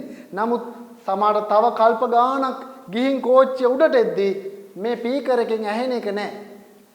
ආයේ මේ දහම ඇහෙන්නේ නැති වෙන්න පුළුවන්. අපි එක්කෝ දිව්‍ය ලෝකෙට ගිහිල්ලා එක්කෝ අපායට ගිහිල්ලා එද්දී මේ පීකරේ නැති වෙන්න පුළුවන්. එතකොට පුතේ පීකර් එක තිබිලා මේ ඇහෙන දහමවත් අද අපිට ක්‍රියාත්මක කරගන්න බැරුව දඟලද්දී නැති කාලෙට කොහොම මේ දහම අපිට ඇහෙන්නේවත් නැතුව මිනිස්සු මොනවා කරගයිද නේද? එතකොට හිතා ගන්නවත් බෑ මිනිස්සු මුර්ග සංඥාව බුදුරජාණන් වහන්සේ දේශනා කරන මුර්ග සංඥාව කියලා කියන්නේ සත්තු වගේ ජීවත් වෙන්න වෙලා තියෙන්නේ. මිනිස්සු ඇඟේ හැප්පුණත් මරා ගන්න තරම් ලොකු ගැටලුවක්. කියනවා ආගම් අතර බොහෝ අරගල කඩු වර්ෂා අවි ආයුධ වර්ෂා වැටෙන්නේ. ඒ කියන්නේ මේ නොකිය කියන්නේ මොකද්ද? මිනිස්සු ඒ තරම් රෞද්‍ර වෙලා දහම නැති කාලෙට. දහම තියෙද්දිත් රෞද්‍ර වෙලා ඉන්නේ නේද? එතකොට කොහොමද දහම නැති කාලෙට? මුර්ග සංඥාව කියලා කියන්නේ අන්න ඒකයි. සත්තු වගේ හැසිරෙන්නේ. එතකොට පුතේ බලන්න මෙතනින් අපි සංසාර බය ඇති කරගත්තොත් විතරයි අපිට මේ වගේ භාවනාවක් පැත්තට යොමු වෙන්න පුළුවන් වෙන්නේ. හොඳයි. එතකොට මේ සාමාන්‍යයෙන් කාමයන් හටගන්න ආකාරය තමයි මම ඔය ටිකක් පැහැදිලි කරගත්තේ. ඊට පස්සේ කාමයට එක්ක අපි ගෙවන ජීවිතය ගැන තමයි අපි මෙතෙන්දී තවදුරටත් සාකච්ඡා කරේ. හොඳයි. ඊට පස්සේ සාමාන්‍ය සමාජය තුළ අපි ඔය කොච්චර කිව්වත් පුතේ දහම තේරෙන්නේ නැහැ. ඇයි මිනිසුන්ට දහම තේරෙන්නේ නැත්තේ? මිනිස්සු ඉන්නවා විවිධ වර්ගයේ කට්ටිය. කවුද වර්ගයේ? එක එක වර්ගයේ කට්ටිය ඉන්නවා. රාග චරිත ඉන්නවා. ද්වේෂ චරිත ඉන්නවා. මෝහ, ශ්‍රද්ධා, විරිය, විතර්ක නේද? මේ විදිහට බුද්ධි චරිත, මේ විදිහට මේ චරිත ඉන්නවා. අපේ සමාජය තුළ චරිත 6ක් තියෙනවා එතකොට. දැන් යම් කිසි කෙනෙක් රාගය, ආශා අධික කෙනාට අපි කියනවා රාග චරිතයක් කියලා. රාගය කියලා කියන්නේ එතන මේ කාමක පැත්තම නෙවෙයි, කාමය පැත්ත ඇදිලා යන. ඒ කියන්නේ ආශාවන් අදි. ඇස පිනවීම, කය පිනවීම, නාසය පිනවීම, දිව පිනවීම මේ සියල්ලම එතනට අයිති. එතකොට ඒ සියල්ල ඊට පස්සේ දෝෂ කියලා කියන්නේ ද්වේෂ. කොයි වෙලේත් තරහ ගිහිල්ලා ඉන්නේ. එතකොට බලන්න ඊළඟ මෝහ චරිත. මෝහ කියලා කියන්නේ පුතේ මෝඩයි. කිව්වට දෙයක් තේරෙන්නේ නැහැ. ඉතින් පෙර සංසාරේ පින් කරලා නැහැ. ටිකක් නුවණ ලබන්න. පංගුවක් කට්ටිය ඉන්නවා ඊටාම සරලව දෙයක් කිව්වහම ගැඹුරු දේ පවා අවබෝධ කරගන්නවා. අන්න ඒගොල්ලන්ට කියනවා බුද්ධි චරිත. සමාජය තුල ඉන්නවා. පාසල් වල උනත් ඉන්නවා නේ. පාඩමක් තාමාරු පාඩමක් කියලා දුන්න සැනින් අවබෝධ වෙනවා. බුද්ධි චරිත. ඊළඟට ඉන්නවා පුතේ ශ්‍රද්ධා චරිත. තෙරුවන් කෙරෙහි අපරිමිත ශ්‍රද්ධාවකින් ඉන්න ඇතම් චරිත අපිට සමාජය තුල හම්බ වෙනවා. ඒ වගේම විතර්ක චරිත. මොනවා හෝ දෙයක් කතා කරන්න ගියපුවම තාර්ක, විතර්ක මේවා තමයි. තර්කයෙන් තමයි ඔක්කොම ගොඩ දාන්න යන්නේ. බලන්න සමාජය තුළ බුදුරජාණන් වහන්සේ මේ සමාජය ඔය 6න් එහා නැහැ කවුරුත්. ඔයාලා බලන්න තමන්ගේ ආශ්‍රය කරන පිරිස් වටපිටාවේ කට්ටිය මේ 6ට අයත් වෙනවද කියලා බලන්න. රාග චරිත, ද්වේෂ චරිත, මෝහ ඔයාලගේ පෙළ පොතේ මේවා සඳහන් වෙනවා. ඊළඟට ශ්‍රද්ධා චරිත, බුද්ධි චරිත, විතර්ක 1 2 3 4 5 6. ඒතර බලන්න මේ කියන චරිත තමයි අපි අනිවාර්යෙන් අපේ සමාජය තුල ඉන්නේ. ඒතර ඔබ කොයි එකටද අයිති කියලා බලන්න. ඒ කරලා දැන් ද්වේෂ චරිතයක් නම් ඔබට නිරන්තරයෙන් තරහ යනවා. ඔබ වඩන්න ඕනේ මොකද්ද? මෛත්‍රිය. ඒකට ප්‍රතිවිරුද්ධ කාරණේ වඩාගෙන දක්ෂ වෙන්න ඕනේ. අන්න සිත එක අරමුණක තියාගෙන යන්න පුළුවන් වෙනවා. සමතේ වඩනවා කියන්නේ එහෙමයි. එතකොට මේ එක එකනාට එක එක දැන් හැම කෙනෙකුටම එකම ක්‍රමය හරියන්නේ නැහැ. ඇයි මේ චරිත එක එකනාට වෙනස්නේ. එතකොට ඒ Tamanට ගැළපෙන එක මේක කරලා හොයා ගන්න ඕනේ. අන්න ඒ වෙනුවෙන් පුතේ බුදුරජාන් වහන්සේ මොනවද කරලා තියෙන සමත භාවනාව වඩන්න කර්මස්ථාන කීයක් දේශනා කරලා තියෙනවද? 40ක්. කර්මස්ථාන 40ක් දේශනා කළා. එතකොට මේකට කියනවා සම 40 කර්මස්ථාන.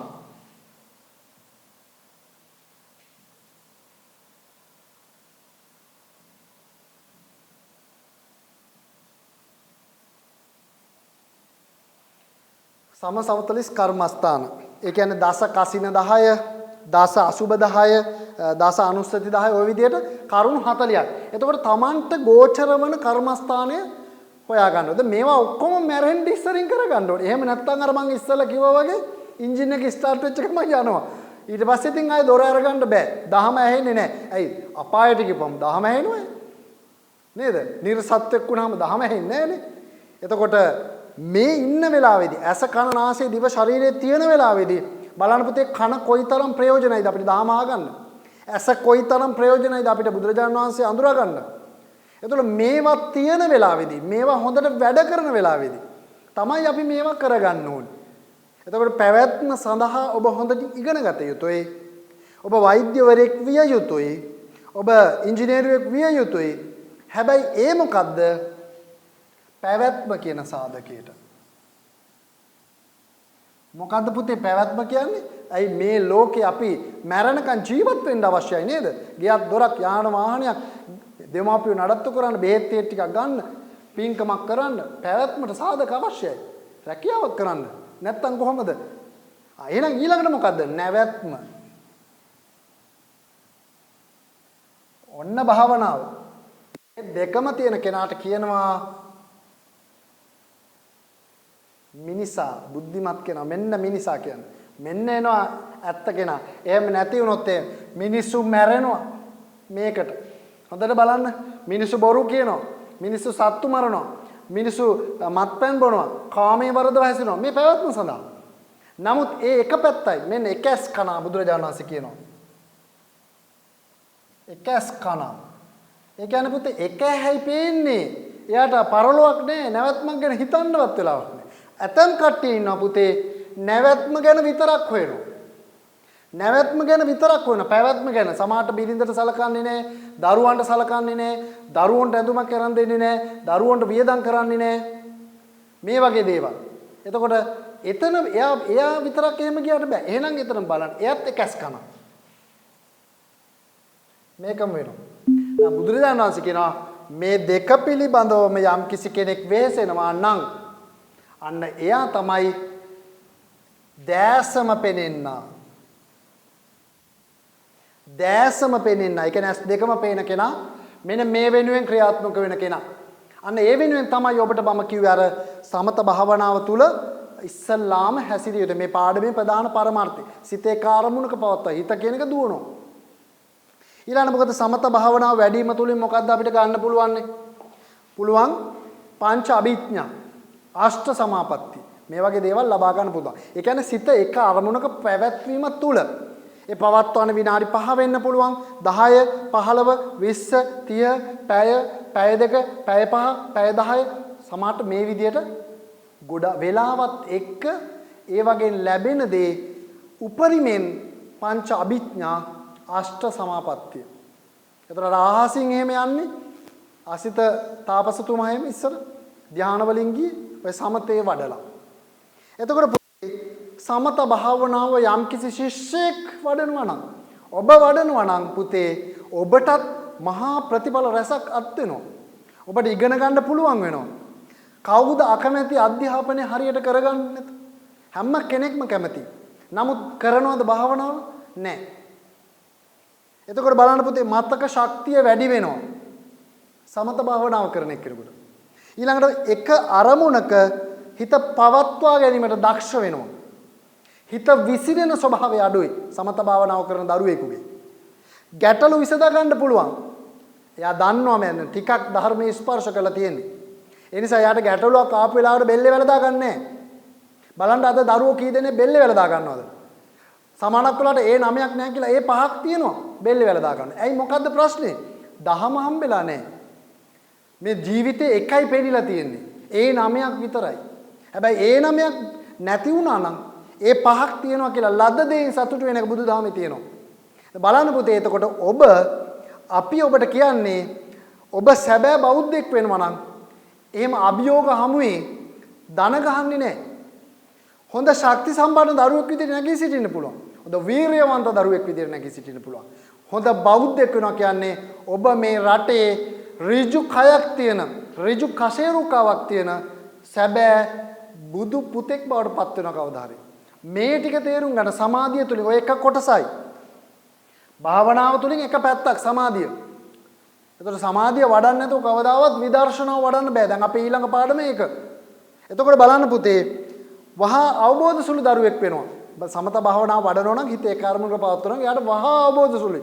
ඊට ඉක්මනින් අදාළ පාඩම ප්‍රශ්නයක් වෙන්න පුළුවන් මනමින් තේරෙනවා. ආයෙ දෙපාර තුන් පාර කිය ඉන්න දෙයක් නැහැ.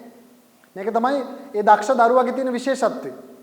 ඊළඟට තමයි පිළිවෙලකට යමක් කරන්න පුළුවන් වෙනවා. බලන්න පුතේ සමත භාවනාව වඩන කෙනෙකුට පිළිවෙලකට දෙයක් කරන්න පුළුවන්. දැන් ඕගොල්ලන්ට යම්කිසි කෙනෙකුට එහෙම භාවනා කරන්න අවශ්‍යයි වගේ දැනෙනවා නම් බුදුරජාණන් වහන්සේට අර ඒ අදාළ වත්පිළිවෙත් ටික කරලා මල් ටික කඩලා පහන් ටික පත්තු කරලා හොඳට පන්සිල් සමාදන් වෙලා ඊට පස්සේ ඔබට පුළුවන් මේ සමත භාවනාවට හිමීට යොමු වෙන්න.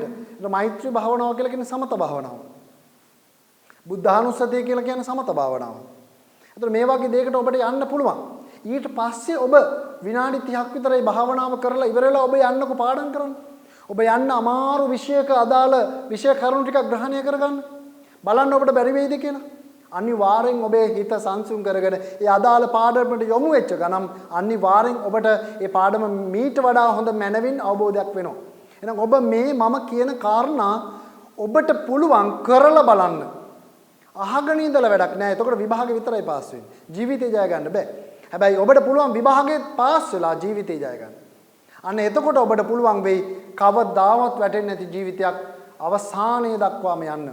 ඔබට අවශ්‍ය එහෙමනේ. කවුද පුතේ ජීවිතේ වැටෙන්න කැමති? හොඳයි. එතකොට අපි මේ අද කතා කරේ ඉස්සල්ලාම සමත භාවනාව. සිත එක අරමුණක පවත්වන විදිය සහ ඒවා කොයි විදියටද වෙනස් වෙන්නේ? ඒවට චරිත බලපාන විදිහ සහ ඒ සමත භාවනාවේ සම 40 කමඨහන් සහ ඊට පස්සේ ඒ භාවනාව සමත භාවනාව වැඩපුවාම ලැබෙන ප්‍රතිඵල අෂ්ට සමාපත්තිය සහ පංච අභිඥා කියන ඒවා ඊට පස්සේ ශිෂ්‍ය ජීවිතේකට කොයි විදියට ශිෂ්‍යයෙකුට කොයි විදියටද මේ සමත භාවනාව ප්‍රගුණ කළොත් එයාට ලැබෙන ඵල විපාක මොනවද කියන කාරණේ තමයි අපි මෙතෙන්දී සාකච්ඡා කළේ. හොඳයි. දැන් අපි යන් 10 වසර විදර්ශනා විදසුන් වඩන්නෝ ඇති තතු දන්නෝ කියන පාඩම. දැන් අපේ දෙවෙනි කොටස එතන තියෙන්නේ. විදර්ශනාව. භාවනාවේ දෙවෙනි කොටස. සමතෙන් නිවන් දකින්න බෑ. සිත එක අරමුණක තියාන අර අෂ්ට සමාපatti පංචාභිඥා ලබන්න පුළුවන්. නමුත් යම් කිසි කෙනෙක්ට අවශ්‍ය වෙන්නේ නිවන නම් අන්න එයාට පුළුවන් වෙනවා විදර්ශනාව වඩන්න. විදර්ශනාව කියලා කියන්නේ පුතේ පංචස්කන්ධයන් පිළිබඳව ඒ වගේ අනිත්‍ය ස්වභාවය අනාත්ම ස්වභාවය කියන්නේ ත්‍රිලක්ෂණය මේ කියන සාධක දැකීම තමයි විදර්ශනා භාවනාවෙන් සිද්ධ වෙන්නේ. විදර්ශනා භාවනාව කියලා කියන්නේ පුතේ ඇත්ත ඇති සැටියෙන්. එතන තියෙන යථා භූත ඥානය කියලා. ඇත්ත ඇති සැටියෙන් දකින්නවා. අපි දැන් මේ ලෝකේ දකින්නේ ඇත්ත නෙවෙයිනේ. ඇත්ත දකින්නේ නැහැ. ඇයි ඇත්ත දකින්නේ නැත්තේ? අපිට පේන්නේ මැවීමක්. අපිට පේන්නේ බොරුවක්. ඒ නිසා තමයි අපිට ඇත්ත පේන්නේ නැත්තේ. ඉතින් බුදුරජාණන් වහන්සේ උගන්වනවා කොහොමද ඇත්ත දකින්නේ? කොහොමද හිතේ ස්වභාවයෙන් ඇත්ත දකින්නේ කියලා. හොඳයි. අපි ටිකක් සාකච්ඡා කරගෙන යම් බලමු. එතකොට මේ විපස්සනා භාවනාවට කියනවා විදර්ශනා භාවනාව, තිලක්කුණු භාවනාව, ත්‍රිලක්ෂණ භාවනාව, ඒ වගේම ප්‍රඥා භාවනාව. බලන්නකෝ දැන් මේ ඉස්සලකට කිව්වේ චිත්ත භාවනාව. නමුත් මේකට කියනවා ප්‍රඥා භාවනාව. ඇයි ප්‍රඥා භාවනාව කියලා කියන්නේ? මේන් අවදිවන්නේ කුමක්ද? සැබෑ ප්‍රඥාවයි. ඒ නිසා බුදුරජාණන් වහන්සේ යමෙක් සමාධියෙන් ඔබට ගොස් විදර්ශනාව වඩයිද ඔහුගේ සිත ප්‍රඥාවෙන් පිරී යනවා කියලා කියනවා. ඒ නිසා ප්‍රඥා භාවනාව කියලා කියනවා මේ භාවනාවට. එතකොට මේ භාවනාව ජීවිතය විස්තර කරන ලස්සන ක්‍රමවේදයකට. අපි දන්නවා සාමාන්‍යයෙන් රූප වේදනා සංඥා සංස්කාර විඥාන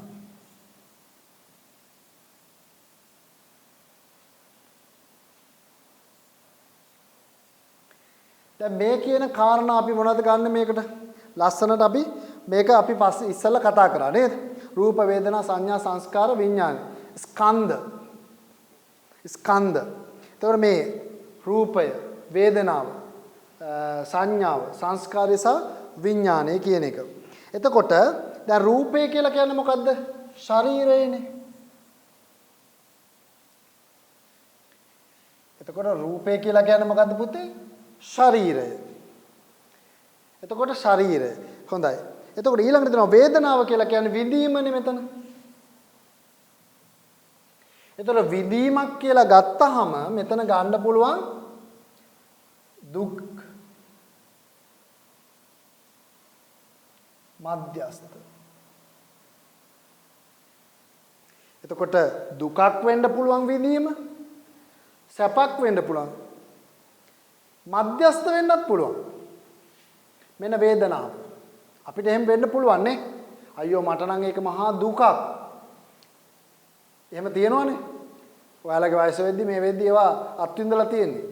සැප මධ්‍යස්ථයි මේ වේදනා විඳින විදිය. ඊට පස්සේ මොකද්ද වෙන්නේ? සංඥා. සංඥාව කියලා කියන්නේ පුතේ හඳුනා ගැනීම. මේ කොමක්ද කියන එක දැන් අපි හිතමු බල්ලෙක් බුරනවා. එතකොට අපි දන්නවා මේ හඳුනාගත්තා බල්ලෙක්. එතකොට මේ අපේ කනෙන් ඇහිච්ච එකෙන් තමයි අපි සංඥාව ගත්තේ බල්ලෙක් කියන එක. අන්න ඒ වගේ හඳුනා ගන්නවා. ඊළඟ හඳුනා ගැනීමෙන් රැස් කරනවා. රැස් කරනවා. ඊළඟට විඥානය කියලා කියන්නේ මොකද්ද? සිත. අරමුණු දැන ගැනීම. එතකොට මෙන්න මේ කියන එක. එතකොට මෙතෙන්දි මේ ටික ඔක්කොම මොනවද?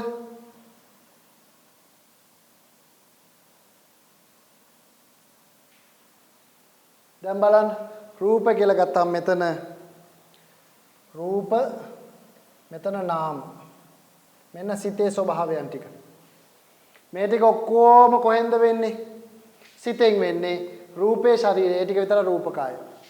එතකොට වේදනා සංඥා සංස්කාර විඥානය කියන ඒවා සිතේ පහළ වෙන දේවල් ටිකක් රූපේ කියලා කියන එක පෙනී සිටින දෙයක්. ඒතර මේවා පුතේ බුදුදහමේ විතරයි විස්තර වෙන්නේ. මේවා වෙන ලෝකෙ කිසිම ආගමක මෙච්චර ගැඹුරට සිත පිළිබඳ විස්තර වෙන්නේ නැහැ. එතකොට පුතේ බලන්න රූප වේදනා සංඥා සංස්කාර විඥාන තුලින් මේ නාම රූප අඳුරගන්න එපාය. එතකොට යම්කිසි කෙනෙකුට කණෙන් දැන් භාවනා කරද්දී යම්කිසි කෙනෙකුට දැනෙච්ච ඒ විඳීමක් වෙන්න පුළුවන්. ඒ විඳීම හඳුනාගෙන රැස් කරන එක තමයි ප්‍රශ්නේ තියෙන්නේ. මෙන්න මෙතනදීම මේක අයින් කරනවා. භාවනාවේදී. ආයෙ රැස් කරන්නේ රහතන් වහන්සේලා. අපි මොකද කරන්නේ? මෙතනින් ගත්ත අඳුරාගත්ත බල්ලෙක් තමයි කෑ ගැහුවේ. අපේ වත්තට බල්ලෙක් ඇවිල්ලා මේ රැස් කරා. ඉන්නකො මං ගිහිල්ලා බලන්නම් ওই විදිහට අපි රැස් කරගන්නවා. ඊට පස්සේ බල්ලා දැක්කම බල්ලට ගලකින් ගහනවා. ඊට පස්සේ නැති ටික ඔක්කොම රැස් කරගෙන අපි ආවිලා. අපි ජීවත් වෙනවා කියන්නේ ওই ටික කර කර ඉන්නවා. ඊට පස්සේ ආයෙත් තව එකක් කොහෙන් හරි කියනවා අම්මා ඇවිල්ලා කෑ ගහනවා. ওই බල්ලට ගහන්න එපා කියලා. ඊට පස්සේ ඔන්න ඇවිල්ලා අපව අම්මටත් කෑ ගහනවා. ඕම් වෙලා අවසානයේ මෙන්න මේක තමයි අපි කරන්නේ. එතකොට බලන්න අපි මේවා දකින්න විදියයි රහතන් වහන්සේ කෙනෙක් වෙන්න යන කෙනෙක් දකින්න විදියයි අතර ලොකු වෙනසක් තියෙනවා. ඒතර එයා මෙතන අඳුරාගත්තා මේ බල්ලෙක් කෑ ගහන්නේ කියන එක. එතනින් දැක්කට පස්සේ එතනින් එහෙම අතාරිනවා. ඊළඟට එන සද්දේ ගැන බලනවා. එතනින් අතාරිනවා. ඒතර මෙහි රැස්වීමක් වෙන්නේ නැහැ. ඒතර ඒක ගැඹුරු විදර්ශනාවක්. ඉතින් පුතේ මේක එහෙම කරන්න ඉඳගෙනම බලන්න ඕනේ. අපිට මේක මේ විදිහට ඒක ප්‍රත්‍යක්ෂ කරන්න බෑ. කරුණු ටික මම ඔය කිව්වේ. ඉතින් ඒවා අපි නැවත නැවත කරලා බැලීම තුලින් තමයි මෙන්න මේ විදිහට නේද වෙන්නේ කියන එක. ඒ කියන්නේ අපි මේ රැස් කරන්නේ කොහාටද? අනාගතේට. දැන් අපි මේ විඳින්නේ මොකද්ද?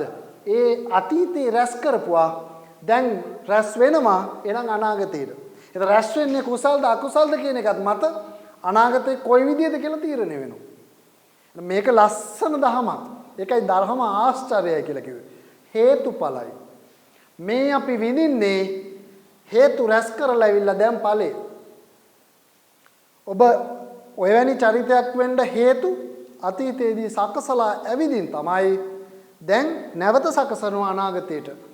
එහෙනම් මේක තමයි භවය කියලා අපි මේක කඩන එක තමයි විදර්ශනාවෙන් කරන්නේ. තේරුණාද පුතේ? හොඳයි.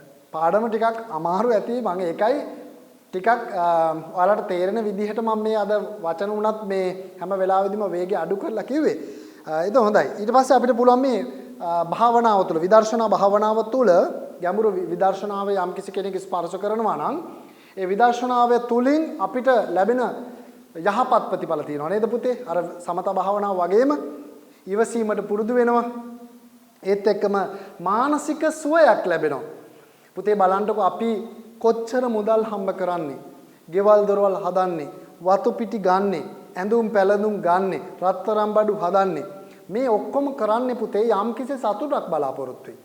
නමුත් කවදාවත් අපිට රැස් කරලා සීමාවක් නැති නිසා සතුටක් ලබන්න බෑ. මේ ලෝකෙම රජ වුණත් ඒ සතුටක් නැහැ කියලා බුදුරජාණන් වහන්සේ කියන්නේ. ඒ නිසා තමයි සිද්ධාර්ථ කුමාරයා සක්විති රජ වෙන්න ඉඳිද්දි දාලා ගියේ. මොකද සක්විති රජ වෙලා වින්ද සැප අනන්තයි, අප්‍රමාණයි. නමුත් ඒක යම් දවසක මොකද වෙන්නේ නැති වෙනවා. අනිත්‍ය ස්වභාවයටපත් වෙනවා. ඉතින් මේ අනිත්‍ය ස්වභාවය දැක නැවත අර අනිත්‍ය කියන ගොඩට පැනලා ඉවරලා මේව කරගන්නවට වඩා හොඳයි මේක පැත්තකට ගිහින් දකින්නවා. ඒක දකින්න නම් හොයාගන්න එපා. අන්න ඒකට තමයි ගියේ සිද්ධාර්ථ කුමාරයා. මොකද කවුරුත් කියලා තිබ්බේ නැහැ. මේ ලෝකේ සියල්ල අනිත්‍යයි කියලා. දැන් අර සමත වඩපු අසිත මුනිදු හැම අහසින් ගියාට බුදු කෙනෙක් ලෝකෙට පහළ වෙන්නේ විදර්ශනාව එලි කරන්නට. ඒ තමයි අනිත්‍ය දුක්ඛ අනාත්මය කියන එක. මේ ලෝකේ පවතින සියල්ල අනිත්‍යයි කියන එක ඔප්පු කරන්න. එතකොට තමයි බුදු කෙනෙක්ගේ අවශ්‍යතාවය දැනෙන අනිත්‍ය ධම. ඒ නිසා තමයි පුතේ අපිට අවුරුදු 2500කට කලින් බුදුරජාණන් වහන්සේ ඉපදිලා ඒවා දේශනා කළේ. දැන් අපිට අද මේ අනිත්‍ය ස්වභාවය තේරෙන්නේ නැහැ. ත්‍රිලක්ෂණය අපිට අද තේරෙන්නේ අපිට පේනවනේ. අපිට ඉපදෙනවා පේනවා, නැති වෙනවා පේනවා, පවතිනවා පේනවා. මේ සියල්ල පෙනි අපි අනුමත ඒක මෙනෙහි කරන්න නෑ. අපිට අනිත්‍ය පේන්නේ නෑ. මොකද අපේ ප්‍රඥාව මෝරලා මදි. ඒකයි වෙන කිසිම කාරණයක් නෙවෙයි. අපි හේතු හදලා නෑ. ඒ නිසා මොකද වෙන්නේ? මේ වෙලාවේදී දහම් තේරුම් ගන්න එක ලේසි කාරණයක් නෙවෙයි. නමුත් බෙදා බුදුරජාණන් වහන්සේ වැඩ සිටින කාලයේදී ඒහා සමාන ප්‍රඥාවන්තයෝ තමයි එතනට එකතු වුනේ. බණ පදයක් කිව්ව ගමන් රහත් භාවය ලබනවා. සමහරක් වෙලාවට මේ පොඩි රෙදි කෑල්ලක් පෙන්නලා රාජෝ හරණම් කියලා චුල්ලපන්තක හාමුදුරන්ට කිව්ව ගමන් අනේ උන්වහන්සේ රහත් භාවය ලබලා. පුංචි සිදුවීමකින් රහත් භාවය ලබන්නේ. නමුත් අපිට අද පැය ගණන් ධර්ම දේශනා කරත්, පැය ගණන් භාවනා කරත් මේ දේවල් ලබා ගන්න බැරි වෙන්නත් හේතුවක් තියෙන්න ඕනේ නේද? ආයේ තමයි අපේ ප්‍රඥාව මෝරලා නැහැ. දහම තේරුම් ගන්න නිවන් දකින්න පුළුවන් තරමේ සාංශාරික හේතු හදලා නැහැ.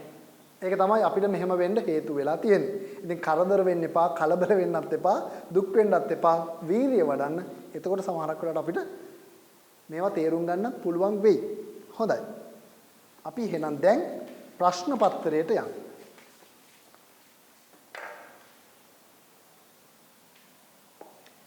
හොඳයි පුතේ. මම හිතනවා පැයක් විතර ඇතිනේ දැන් නේ. හරි. එතකොට අපි නිබන්ධන අංක 4 විදිහට මම පුතාලට ප්‍රශ්න පත්‍රයක් යොමු කරා. හැමදාම අපි දවසකට කලින් බුද්ධ ධර්මයේ ප්‍රශ්න පත්‍රය පුතාලගේ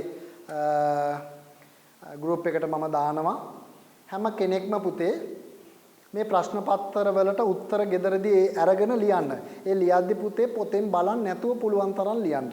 එතකොට තමයි පුතාලාට පුළුවන් වෙන්නේ පුතාලා ඉන්නේ කොතනද කියන තැන අවබෝධ කර ගැනීමට.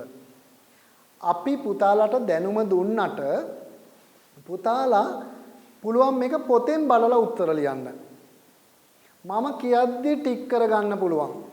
නමුත් ඒක නෙවෙයි පුතේ විය යුත්තේ ඔබ ගැන මැනගන්න. ඔබට කොච්චර දැනුමක් තියෙනවද කියලා මැනගන්න. ඔබට මම දෙන ප්‍රශ්න පත්‍ර වලට කොහොම හරි ලකුණු 30ට වඩා වැඩියෙන් ගන්න පුළුවන් නම් බොහෝ දුරට ඔබ ඒ සාමාර්ථයකට යන්න පුළුවන් කියන අනුමානෙ තියාගන්න. අනිවාර්යෙන් ඔබට ඒ සාමාර්ථයක් ගන්න පුළුවන්. මොකද මෙච්චර ගැඹුරෙන් ඕගොල්ලන්ට සාමාන්‍ය පෙළ ඇතම් ප්‍රශ්න අහන්නේ නැහැ. නමුත් මම ඔබට ටිකක් බුද්ධියට දැනෙන විදිහට ඇතම් මේවා දැම්මේ. එතකොට තමයි ඔබ පෙළ පොත හොඳින් කියවන්නේ. පෙළ පොතෙන් ඔබට අහන ටික කෙසේ වෙතත් පෙළ පොතෙන් අහන ටිකට ඔබට ගොඩ දා ගන්න පුළුවන් නම් ඔබට අනිවාර්යයෙන්ම ඒ සාමාර්ථයක් ගන්න පුළුවන්. මොකද පහුගිය වසරේ ලංකාවේ ඒ 9 ඒවා අඩුයි. ඇතම් ළමයිට ඒ 8ක් තියෙනවා බුදු ධර්මයට සමහරක් වෙලාවට ඒ එකක් නැහැ. එහෙම අවස්ථා ඕන තරම් තියෙනවා. ඒ නිසා ලේසි කියලා එක විෂයක්වත් හිතන්න එපා. Tamanට ඒ 9ක් එනකන් විශ්වාස කරන්න එපා මට ඒ තියෙනවා මේ 9ටම කියලා. ඒ තියෙනවා කියලා හිතුවොත් එයා වැටෙන්න පුළුවන්. Tamanගේ නම ඉස්සරහට ඒ 9ක් එනකන් තාම ඇවිත් නැහැ. ඒ නිසා හැම කෙනෙක්ම හිතන්න තව මම මහන්සි විය යුතුයි. තව මම කැප විය යුතුයි කියන කාරණේ හිතන්න. ඒ නිසා පුතාලා හැම කෙනෙක්ම මේ අපි යොමු කරන ප්‍රශ්න පත්‍රය මුද්‍රණය කරගෙන තමන්ගේ ළඟ තියාගෙන මේවා විභාගයට යන්න ඉස්සරින් බලන්න පුළුවන්. ඊට පස්සේ මයිත් එක්ක සාකච්ඡා කරන්න ඉස්සරින් පුතාලා මේක කරන්න. ඊට පස්සේ කරලා ඉවරලා මයිත් එක්ක සාකච්ඡා කරන්න යන අතරතුරේදී ඒවා හරි වැරදි දාගෙන තමන්ටම 40න් කීයක් හරිද කියලා බලන්න පුළුවන්. මොකද ගුරුවරු ගෙදර ළඟ නැති නිසා ඔබට පුළුවන් ඔබට අද ගුරුවරයෙක් වෙන්න. හොඳයි අපි සාකච්ඡා කරමු බලන්න ප්‍රශ්න ටික කොහොමද කියලා. ප්‍රශ්න සියල්ලටම පිළිතුරු සපයන්න. කාලය පැය 1යි. නිබන්ධන අංක 4. ලොව සියල්ලෙහි පැවැත්ම විග්‍රහ කරන්නේ හේතුඵල ධමෙනි. ඇත්තද? ඔව් නේද? මේ ලෝකේ බොහෝ දේ හේතුඵල ධමෙන් හේතුව සහ ඵලය. මේ පිළිබඳ විවිධ මතිමතාන්තර ඇත.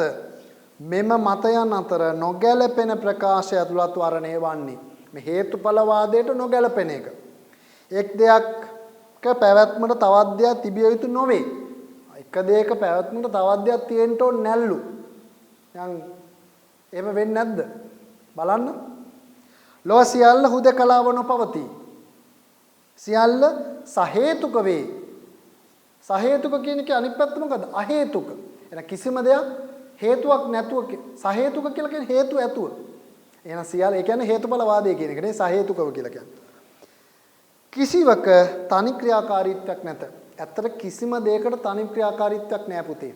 අපි හැම දෙයක් දැන් මම මෙතන අද උගන්වන්න මම තනි ක්‍රියාකාරීත්වයක්ද මෙතන වෙන්නේ? නෑනේ. මෙතන කී දෙනෙක් මෙතන මහන්සි වෙලා තියෙනවද? එල් ගුණසේකර මහත්තයා මහන්සි වෙනවා. මෙතන මීඩියා එකේ කට්ටිය මහන්සි වෙනවා.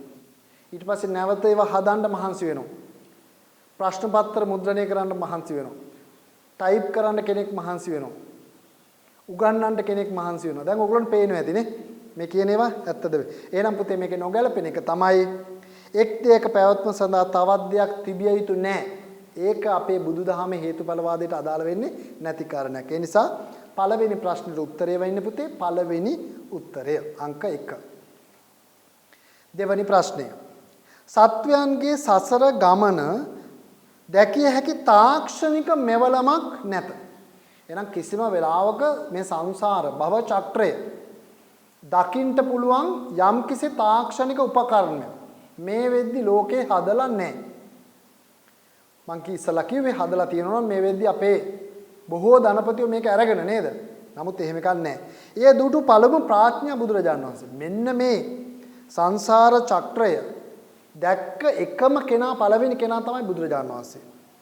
ඉතින් උන්වහන්සේ ඒ සඳහා ලබාගත් නුවණ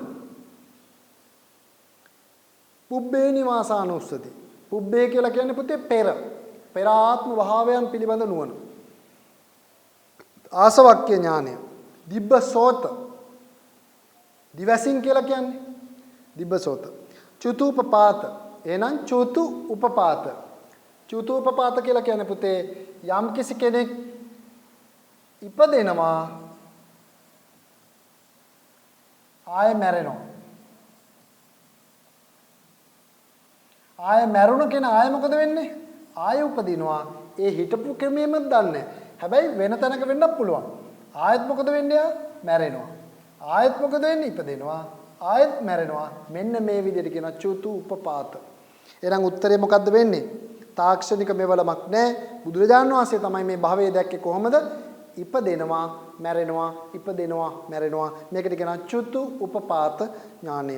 අංක 2 ප්‍රශ්නෙට පිළිතුර වෙන්නේ අංක 4.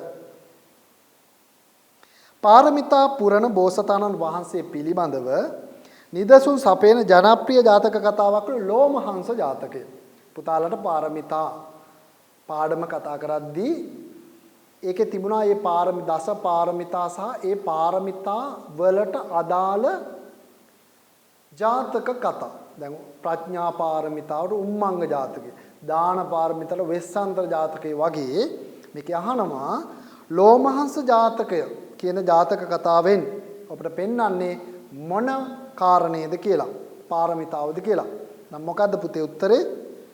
උපේක්ෂා පාරමිතාව. උපේක්ෂා පාරමිතාව පෙන්වන්නේ ලෝමහංස ජාතක කතාවෙන්. ඒ නිසා උත්තරේ වෙන්නේ තුන්වෙනි උත්තරය තුන්වෙනි ප්‍රශ්නයට.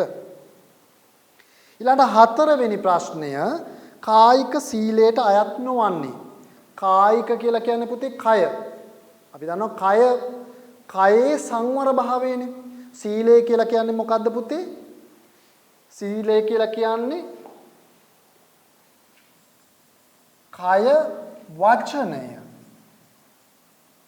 සංවර කිරීම.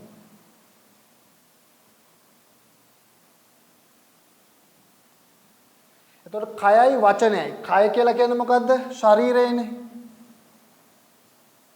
වචනය කියලා කියන්නේ අපි පාවිච්චි කරන වචන. මෙන්න මේ කය වචනය දෙක. එතකොට මෙතන සිත ආදාළ නැහැ. සීලේදී සිත ආදාළ නැහැ.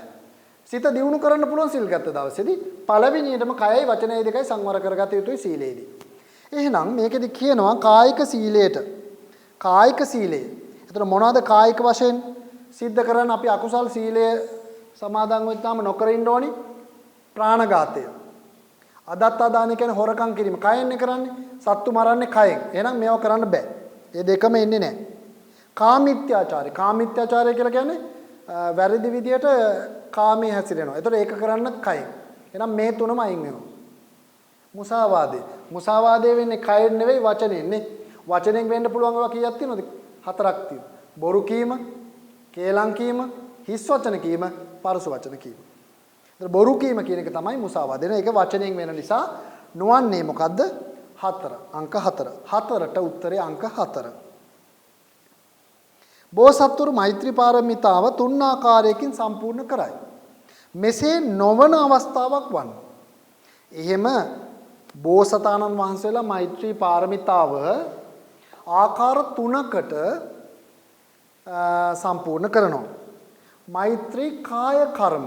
කයෙන් මෛත්‍රී වෙනුවෙන් වෙහෙසෙන එක. මෛත්‍රී වචී කර්ම. වචනේ මෛත්‍රී සාගතව පාවිච්චි කරන එක. ඒ වගේම මෛත්‍රී මනෝ කර්ම. මනසින් මනෝ කර්ම. අපි දැන් භාවනාවේදී එහෙම කරන්නේ මනෝ කර්මනේ. එතකොට චිත්ත කර්ම කියලා එකක් නැහැ.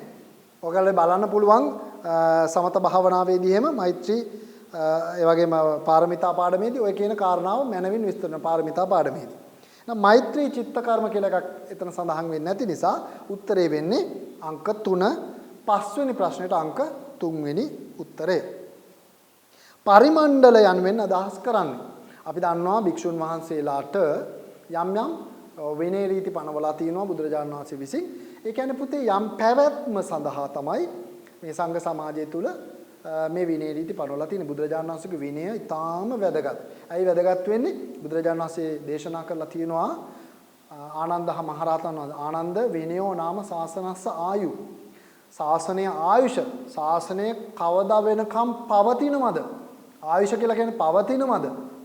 ඒ පවතින්නේ මොකක් නිසාද? යම් කිසි විනය ටික විනය ස්වාමීන් වහන්සේලා විනය රකින්නවා නම් ශාසනය පවතිනවා. යම් කිසි හේකින් විනය කර්ම නොකරනවා නම් දැන් මේ දවස්වල මම කිව්වා කටින පින්කම් මෙහෙම යනවා කියලා. එනවා විනය කර්ම. ඒ විනය කර්ම නොකරනවා නම් කවදාවත් ශාසනය ආයුෂ පවතින්නේ නැහැ. ශාසනය අන්තර්දාන වෙනවා කියලා නැති වෙලා යනවා. එහෙනම් විනයෝ නාම සාසනසායු විනය තමයි බුද්ධ ශාසනයේ ආයුෂ. බලන්න එතකොට විනය කර්ම. එතන විනය කර්ම ඊටාම වෙන. එතන මෙතන තියෙනවා පරිමණ්ඩලය කියලා කියන්නේ හාත්පසින් වටකොට සැඳීම හා පෙරවීම. අපි දන්නවා හාත්පසින් වැරෙන විදිහට. අපි දැන් අපි කොහොමද අඳින්නේ? අපි සමාජය තුල බලන්නකො පුතේ වෙසක් දවසට බලන්නකො පාරේ යන චරිත කොහොමද? වැහෙන්න තියෙන තැන් ගොඩාක් පේනවා. පේන්න තියෙන තැන් වහ ගන්නවා. මේ විදිහට යන්නේ. නමුත් බුදුරජාණන් වහන්සේ එහෙම නෙවෙයි. බුදුරජාණන් වහන්සේ කියලා තියෙනවා කොයි විදිහටද සිවුරක් පැළඳිය යුත්තේ. හොඳයි. එහෙනම් උත්තරේ වෙන්නේ අංක 2. හාත්පසින් වටකොට සදෙන් පෙරවීම කියන කාරණේ. ඒවා පොතේ තියෙනවා පුතාලා තවදුරටත් අධ්‍යයනය කරන්න. එතකොට හම්බෙයි. ඊළඟට පුළුවන් 7 වෙනි කාරණේ ප්‍රශ්නය අග්බ්‍රහ්මචර්යාව වේරමණී සික්ඛාපදං සමාදියාම යන ශික්ෂාපදයේ අර්ථය වන්නේ. පුතේ දැන් අපි පන්සිල් වලදී නෑ අග්බ්‍රහ්මචර්යා කියන එක නේ. බ්‍රහ්ම කියන්නේ බ්‍රහ්ම ධර්මයක් විදියට මෙතන කතා කරන්නේ බ්‍රහ්ම ලෝකේ ධර්මයක් බ්‍රහ්ම ලෝකේ. අබ්‍රහ්මචර්යා චර්යාව කොයි විදියට බ්‍රහ්ම නොවන විදියට මම පවත්වනවා නෑ කියන අදහස. එතකොට බලන්න එතකොට මේ බමුණන් ලෙස හැසිරීම නෑ. එහෙම එකක් නෑනේ. උතන බමුණෝ කියලා මෙතන බමුණා කියලා කියන්නේ. බමුණන් කියලා කියන්නේ ඉන්දියාවේ හිටපු බමුණෝ. එහෙම එකක් මේක අදහස් කරන්නේ නෑ. නොකල්ලි ආහාර වැළඳීම. එහෙනම් ඒක විකාල භෝජනයේනේ. ඊර අවරට ගියාට පස්සේ ආහාර ගන්නවා කියන එක බෙර ආදී වැයීමෙන් වැළකීම කියලා කියන්නේ නච්ච ගීත වාදිත විසූක. ඒතර ඒ කියන තුනම එන්නේ නැහැ. එහෙනම් කාම සේවනයෙන් වැළකීම. එතකොට ඔයගොල්ලෝ බලන්න පුතේ අටසිල් වල කාමයේ සුමිච්ඡාචාර නැහැ. ඒ කියන්නේ යම් කිසි කෙනෙකුට කාමයේ සුමිච්ඡාචාර කඩන්න පුළුවන් ද අටසිල් ගත්ත කෙනෙකුට බෑ. ඒක වෙන්නේ අපිට තියෙන්නේ කාමයේ සුමිච්ඡාචාර ගේ සීලෙ නැත්නම් පංචශීල වල. ගෘහස්ත සීලේ තියෙන කාමයේ සුමිච්ඡාචාර. නමුත් අටසිල් වල තියෙන්නේ ඒ කාමයේ සුමිච්ඡාචාර වලටත් ඒකත් රැකෙද්දි ඊටත් වඩා උඩින් කොයි විදිහට අබ්‍රහ්මචර්යාව. අබ්‍රහ්මචර්යා කියන ශික්ෂාපදයෙන් තමයි කාමයේ සේවනය කියන එක වළක්වලා තියෙන්නේ. ඉතින් ඊටත් වඩා හොඳින් ආරක්ෂා වෙන අවස්ථාවක් විදිහට තමයි ඒක විස්තර වෙන්නේ. හොඳයි එහෙනම් උත්තරේ 7 වෙනි ප්‍රශ්නට අංක 3 උත්තරය වෙන්නේ. ඊළඟ 8 වෙනි ප්‍රශ්නය සම්බුද්ධ ශාසනයේ අඩක් පමණ පවතින්නේ කල්යාණ මිත්‍ර සේවනයේ නිසා නේද කියලා බුදුරජාණන් වහන්සේගෙන් යමෙක් ප්‍රශ්න කරනවා. ඔබ හිතන්නේ කවුරු මේ කියන්නේ නැද්ද කියලා? පුතේ මේක අහන්නේ ආනන්ද හාමුදුරුවෝ. එතකොට ආනන්ද හාමුදුරුවෝ අහන එක් අවස්ථාවකදී භාග්‍යවතුන් වහන්සේ මේ සම්බුද්ධ ශාසනයෙන් අඩක්ම කල්යාණ මිත්‍රයා නිසා නේද පවතින්නේ කියලා. බුදුරජාණන් වහන්සේ දේශනා කරනවා ආනන්ද එසේ කියන්න එපා. මේ සම්බුද්ධ ශාසනයේ සම්පූර්ණයෙන්ම අඩක් නෙවෙයි මුළුමනින්ම පවතින කල්යාණ මිත්‍රයා නිසා කියලා. බලන්න පුතේ කල්යාණ මිත්‍රයා කියලා කියන්නේ අපිට ධර්මය පෙන්වන කෙනා. එයා සමහරට පන්සලේ හාමුදුරුව වෙන්න පුළුවන්. සමහරට අපේ හොඳම කල්යාණ මිත්‍රයා කවුද කියලා ඇහුවොත් ඔයාලගෙන් අහන්න පුළුවන් බුදුදහමේ බෞද්ධ බුද්ධඝම පේපර් එකේ ඔබට සිටින හොඳම කල්යාණ මිත්‍රයා කවුද කියලා. පුතේ හොඳම කල්යාණ මිත්‍රයා කියන එකට උත්තරේ එන්න පුළුවන් බුදුරජාණන් වහන්සේ කියලා. භාග්‍යවතුන් වහන්සේ කියලා આવොත් ඒක තමයි හරිම උත්තරේ. අයි අපිට මේ සංසාරයේ මේ තියෙන ස්වභාවය කවුද අපිට පෙන්වන්නේ? බුදුරජාණන් වහන්සේ. බුදුරජාණන් වහන්සේ නැතුව ධර්මය කියලා තිබ්බත් උත්තරේ ගන්න පුළුවන්. ඒතර අතන ගන්න වෙන්නේ ධර්මයේ බුදුරජාණන් වහන්සේ තිබුණත් ධර්මයේ දේශනා කරේ කවුද? බුදුරජාණන් වහන්සේ. ඒ නිසා හරිම උත්තරේ බුදුරජාණන් වහන්සේ වෙනවා. නමුත් බුදුරජාණන් වහන්සේත් ගුරු තනතුරේ තියාගත්ත ධර්මය නමුත් බුදුරජාණන් වහන්සේ නැතුව උත්තරේ හතරේ ධර්මයේ කියලා තිබුණොත් අනිවාර්යෙන්ම සද්ධර්මයේ කියන එක අපේ කල්යාණ මිත්‍රයා කරගන්න ඕනේ. දැන් අපිට බුදුරජාණන් වහන්සේ නැහැනේ.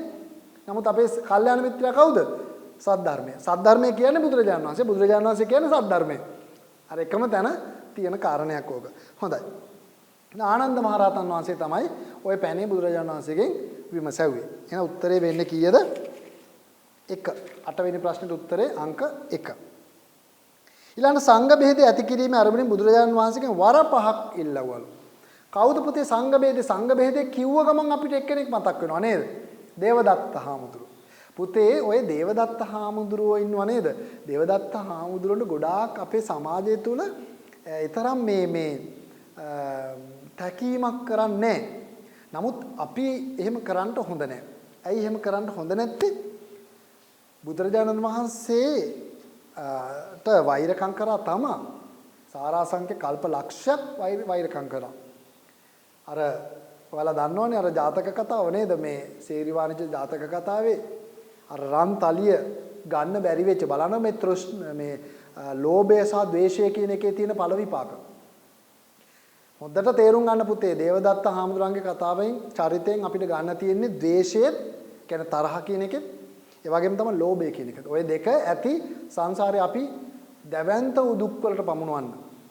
ඉතින් මෙන්න මෙතන ඒ දෙකත් එක තමයි මේ විදිහට මම දිගින් දිගට ඔබට වෛර කරගෙන ඔබ පස්සෙන් එනවා කියලා ආපු ගමන තමයි අවසානයේ බුදුරජාණන් වහන්සේ සහ දේවදත්ත ගාවදී අවසන් වෙන්නේ. ඒ චරිත දෙක දෙපැත්තට යන්නේ. ඉතින් මෙතනදී වැදගත් වෙන්නේ ඇයි මං කිව්වේ දේවදත්ත ස්වාමින් වහන්සේ කිව්වට පවුනේ. බුදුරජාණන් වහන්සේට වෛර කරා, බුදුරජාණන් වහන්සේට ගල් පෙරළුවා, බුදුරජාණන් වහන්සේට දුනුවා යොදලා මරන්න උපක්‍රම කරා, නාලාගිරි හස්ති රාජා එව්වා. ඒවා ඔක්කොම ඇත්ත. හැබැයි අවසන් මොහොතේ බුදුරජාණන් වහන්සේ සරණ යනවා පුතේ දේවදත්ත හාමුදුරුවෝ. ඒ නිසා බුදුරජාණන් වහන්සේ යම් නියත විවරණයක් දෙනවා. මොකද්ද නියත විවරණය? යම් දිනක පසේ බුදුරජාණන් වහන්සේ නමක් වී මේ සසර අවසන් කරනවා. කවුද පසේ බුදුරජාණන් වහන්සේ නමක් වෙන්නේ? දේවදත්ත හාමුදුරුවෝ. දැන් ඔබයි මමයි අපිට කවුරුත් කියලා තියනවද ඔහොම? ඔබ රහත් වෙනවා කියලා? ඔබ පසේ බුදු කෙනෙක් වෙනවා කියලා? නෑ නේද? එහෙනම් අපිට වඩා උන්වහන්සේ ඉස්සරහින්. ඒ නිසා අපි උන්වහන්සේත් බුදුරජාණන් වහන්සේට අගෞරව කරා කියලා අපි උන්වහන්සේට අගෞරව කරන්න අවශ්‍ය වෙන්නේ නැහැ. ඔබට තේරෙන්නේ නැති මම කිව්ව දේ. ඒ නිසා ඔබ උන්වහන්සේට දේවදත්ත හාමුදුරුවෝ කියලා ආමන්ත්‍රණය කරන්න පුළුවන් තරම්. මොකද පසේ බුදුරජාණන් වහන්සේ නමක් වෙන නිසා. මොකද අපි දන්නේ නැහැනේ පුතේ අපේ ගමන කොහෙන් අවසන් කරන්න වෙයිද කියලා නේද? ඒ නිසා තමයි මම කිව්වේ ගලු කරන්න ඕනි කෙනාට හොඳයි. ඒතර උත්තරේ වෙන්නේ දේවදත්ත හාමුදුරුවෝ. කෝකාලික හිමි කියලා කියන පුතේ දේවදත්ත හාමුදුරුවන්ටත් හිටියා මේ අග්‍ර ශ්‍රාවකයෝ දෙන්නෙක්. ඒතර බුදුරජාණන් වහන්සේගේ අග්‍ර ශ්‍රාවක දෙන්න සරියුත් මුගලන් මහ රහතන් වහන්සේලානේ. ඒ වගේ දැන් හදාගෙන හිටියා. ඒකෙන් එක්කෙනෙක් තමයි ඔය කෝකාලික කියන හාමුදුරුවෝ. ඔය කෝකාලික කියන හාමුදුරුවෝ ඔය කෝකාලික වර්ගය කියලා වෙනම ධර්ම සූත්‍රය අතුරත් කොටසකුත් තියෙනවා අපේ සූත්‍ර මේ පිටකේ. සුභද්‍ර කියලා කියන බුදුරජාණන් වහන්සේගේ අන්තිම ගෝලයා. පිරිනුවන් මංචකයේදී වැඩ ඉද්දී එනවනේ අර එක්කනේ ධර්මය අහන්න එන සුභද්‍ර කියලා කියන්නේ යා. ඊට පස්සේ තව එක්කෙනෙක් සුභද්‍ර කියලා ඉන්නවා. ඒ තමයි පළවෙනි ධර්ම සංගායනාව වෙලාවේදී අර අබද්‍ර වචනේ ප්‍රකාශ කරන්නේ. අයියෝ අඬන්න එපා මෙහෙමයි කියලා කියන්නේ අර බුදුරජාණන් වහන්සේ පිරිනුවම් පෑවට එතනත් සුභද්‍ර කියලා නමක් තමයි හම්බෙන්නේ. හොඳයි ඒතර උත්තරේ එතන කොහොමත් සුභද්‍ර එන්නේ නැති නිසා අපිට එහෙම ගැටලුවක් ඇති වෙන්නේ නැහැ. තුල්ලතිස්ස හාමුදුරුවෝ කියලා කියන්නේ පුතේ මේ මහත ටිකක් මේ කම්මැලි හාමුදුරුවෝ නමක්. ඉතින් ඒතර මෙතන ඉන්නේ දේවදත්ත හාමුදුරුවෝ තමයි උත්තරේ ඉන්නේ 9 වෙනි ප්‍රශ්නෙට. හොඳයි. ඊළඟට 10 වෙනි ප්‍රශ්නය දහම තමාගේ නුවණින් තමාගේම අත්දැකීමක් බවට පත් කරගත යුතු බැවින් පහත කවර ගුණයකින් යුක්ත වේද? අපි දන්නවා ධර්මයේ ගුණ තියෙනවා කීපයක්. ඒ ධර්මයේ ගුණ 6න් මෙන්න මේ විදිහට තියෙනවා පුතේ. ඒයි පස්සිකෝ කියන්නේ එන්න ඇවිත් ධර්මයේ දකින්න. ඒ කියන්නේ ධර්මයට ප්‍රවේශ වෙන්න පුළුවන් කියන අදහසින් පච්චත්තබ්බේතබ්බ අකාලික මේවා ධර්මයේ තියෙන ගුණ. අකාලිකයි කියලා කියන්නේ පුතේ අතීත වර්තමාන අනාගත කියන කාලත්‍රයටම අයිති. අපිට කියන්න බෑනේ අතීතයේ විතරයි අකුසල කර්ම. දැන් ඒව අකුසල කර්ම නෙවෙයි. අතීතයේ විතරයි ලෝභය. දැන් ඒ ලෝභය අකුසලයක් නෙවෙයි. අතීතයේ විතරයි මෝහය අකුසලයක්. දැන් මෝහය අකුසල. එහෙම කියන්න බෑ. අතීතෙත් වර්තමානෙත් අනාගතෙත් ලෝභ ද්වේෂ මෝහ අකුසල්ම තමයි. ඒ නිසා අකාලිකයි දහම. යම් කිසි කෙනෙකුට දහම ප්‍රත්‍යක්ෂ කරගත්තොත් තමන්ගේ නුවණින් තමන්ට තියෙන නුවණින් ප්‍රඥාවෙන් පච්චත්ත වේදිතව තම නැන පමණින් දහම අවබෝධ කරගත යුතුයි. අපිට කියන්න බෑ අරය විදියටම මෙයත් අවබෝධ කරගන්න ඕනේ. අන්න එහෙම වෙන්නේ නෑ දහම. හැම වෙලාවෙම තමන්ගේ ඥාණයෙන් තමයි බුදුදහම හැම වෙලාවෙදීම ප්‍රත්‍යක්ෂ ඥාණයට ගත යුත්තේ. ඒ නිසා අංක 3 තමයි 10 වෙනි ප්‍රශ්නෙට උත්තරේ වෙන්නේ. මහෞෂධ පඬිතුමාගේ පියා ඊළඟට අහනවා 11 වෙනි ප්‍රශ්නේ මහෞෂධ පඬිතුමාගේ පියා. මම හිතන්නේ ඔයගොල්ලෝ ගොඩක් දන්නවා.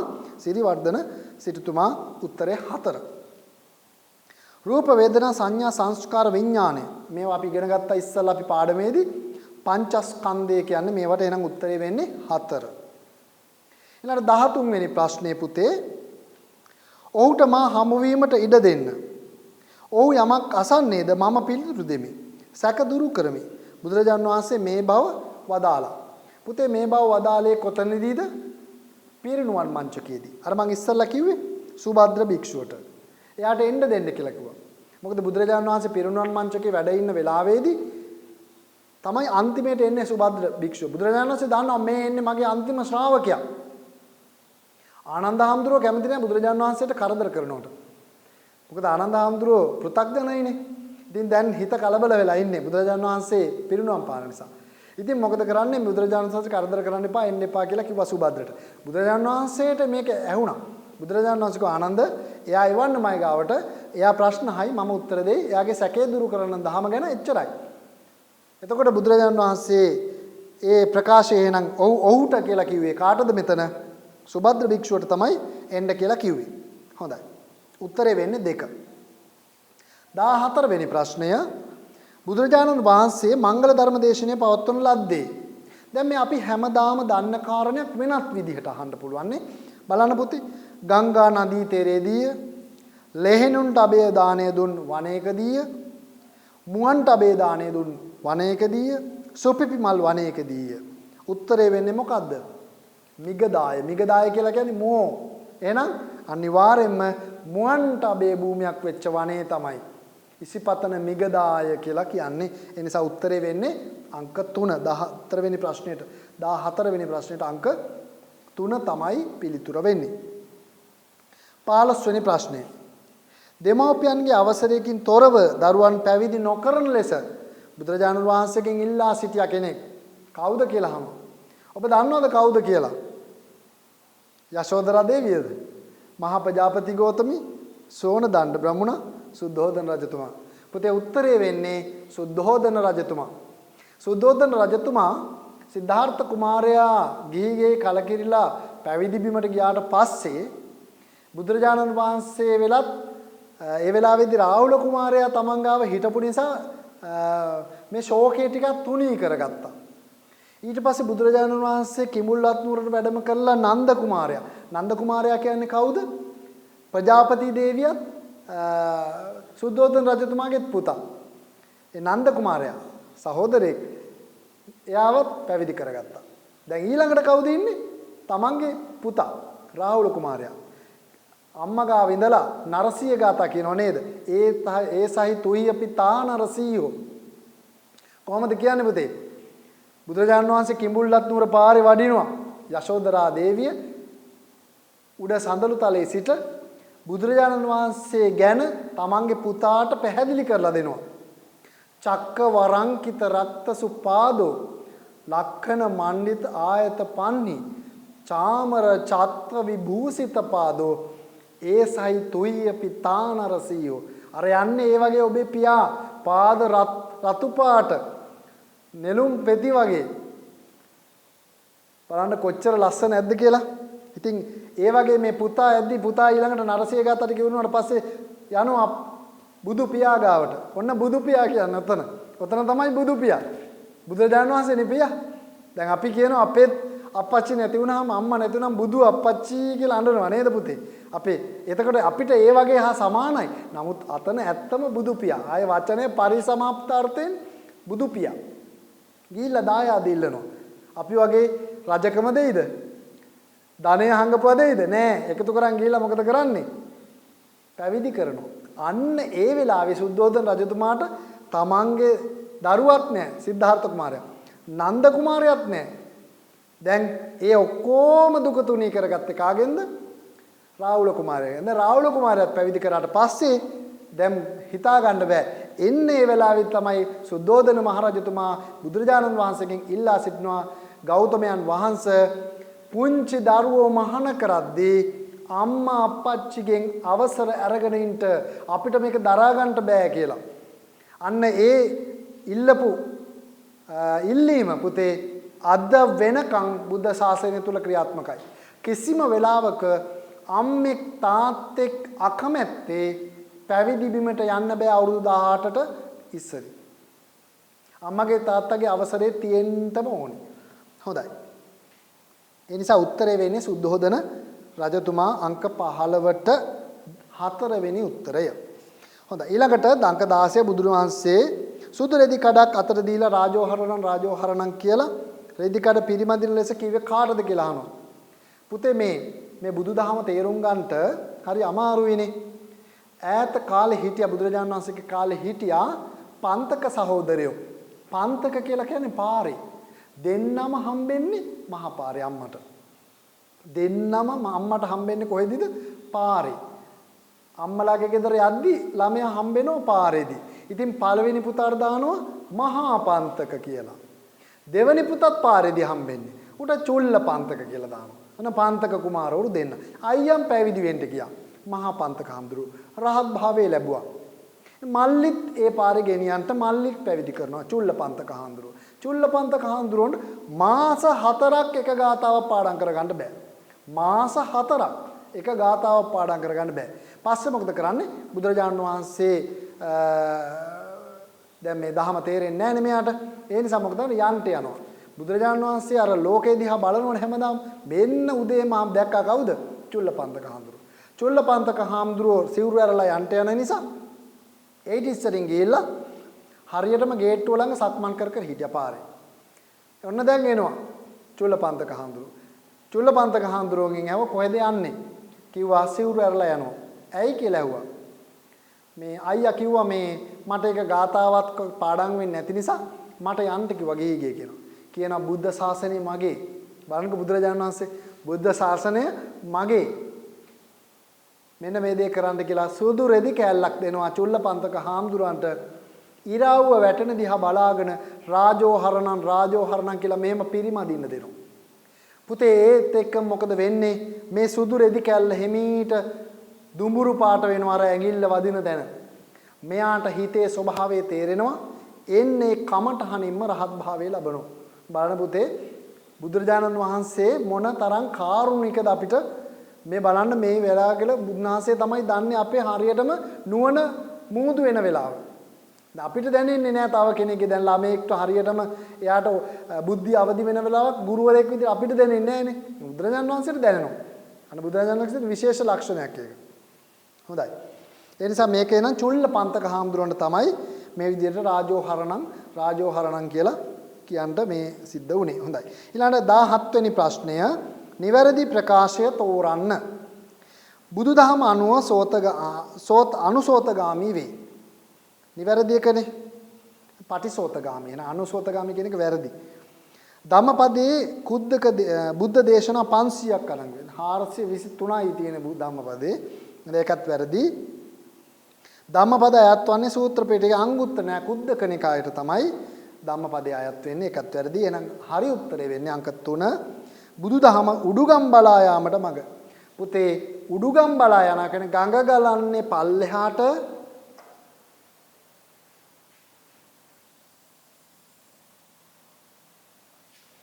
මේක තමයි කාමය. කොහොමත් යන්නේ පල්ලෙහාටමයි ගලාගෙන. ආයේ කාටවත් ඒක නතර කරන්න බෑ. මේ කාමෝගයට වැටිච්ච ගමන් ගලාන යනවා පල්ලෙහාට. ඒතර අවසානයේ මොකද්ද තියෙන්නේ? මුහුද. මෙන්න භවයනේ මුහුද කියන්නේ නේද? ඒකටමයි යන්නේ. එහෙනම් බුදුදහම කියලා කියන්නේ කොයි අතට යන එකක්ද? මේ අතට යන එක.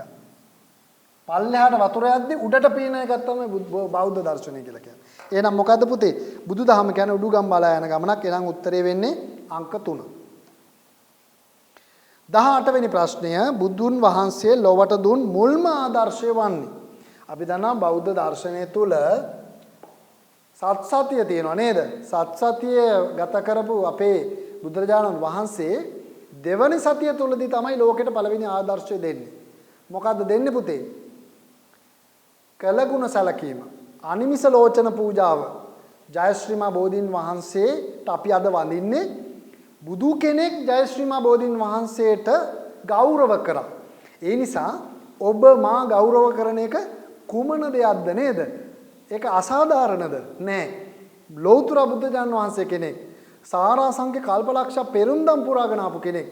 බුද්ධත්වයේ ලැබලා මේ බෝධීන් වහන්සේට තමයි මට බුද්ධත්වයේ ලබන්න උපකාර කරේ කියලා ඒ බෝධීන් වහන්සේට සතියක් පුරා ඇසපියන වෙලා බලාන ඉඳලා කළගුණ සලකලා ලෝකෙට ප්‍රදර්ශන අජීවී වස්තුවකට පවා කළගුණ සලකන්න කියලා. එදා ඉඳන් මොකද උනේ? බුදුරජාණන් වහන්සේ හා සමානව සලකන්න පටන් ගත්තා. ජයශ්‍රී මා බෝධීන් වහන්සේ අද ලෝකේම බුදුරජාණන් වහන්සේ පිට දීලා බුදු වෙච්ච ජයශ්‍රී මා බෝධීන් වහන්සේගේ දක්ෂිණ ශාඛාව වෙන කිසිම තැනක ඒ බෝ අංකුරයක් දක්ෂිණ ශාඛාවක් හෝ වෙනත් ශාඛාවක් නෑ ලංකාවේ විතරයි තියෙන්නේ. ඉන්දියාවේ තියෙන එක පුතේ අන්‍යාගමික බලපෑම් නිසා විනාශයටපත් වුණා. ඒතර අපේ ශ්‍රී ලංකාවේ තමයි තියෙන්නේ ජයශ්‍රී මා බෝධීන් වහන්සේ හරියටම දින වකවානු සහිතව. මෙන්න මේ දිනේ මේ වෙලාවට රෝපණය කරේ කියලා හරියටම දින වකවානු සහිතව ලිඛිත සාක්ෂි සහිතව ලෝකේ ඉපැරණිම වෘක්ෂය විදියට සලකන ජයශ්‍රී මා බෝධීන් වහන්සේ අපි සන්තකවයි තියෙන්නේ. ඒ නිසා අපි මොනතරම් වාග්යවන්තද කියලා ඔයගොල්ලන්ට දැනෙනවා ඇති. මේ මුළු ලෝකයේම ඒ වන්දනීය වෘක්ෂය තියෙන ශ්‍රී ලංකා ද්වීපේ. ඉතින් මහින්දාගමනයත් එක්ක ඒක දුමින්දාගමනය කියලා කියන්නේ සංගමිත්ත අතරණිය ආගමනයත් එක්ක මේවා අපි සන්තක වුණා. ඉතින් ඒ නිසා අපි ඇත්තටම හරි සතුටු වෙන්න ඕනි ඒ ගැන. හොඳයි උත්තරේ එහෙනම් වෙන්නේ මොකද්ද පුතේ?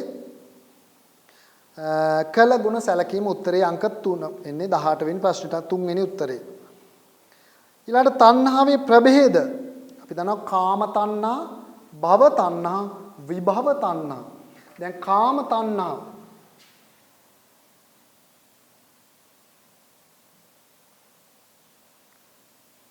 භව තණ්හා විභව තණ්හා දැන් මේ ඔක්කොම තණ්හාවේ වර්ග. එහෙනම් උත්තරේ ඉන්නේ අනිවාර්යයෙන්ම 3යි නේද? එතකොට කීයද? උත්තරේ 2 ඉන්නේ.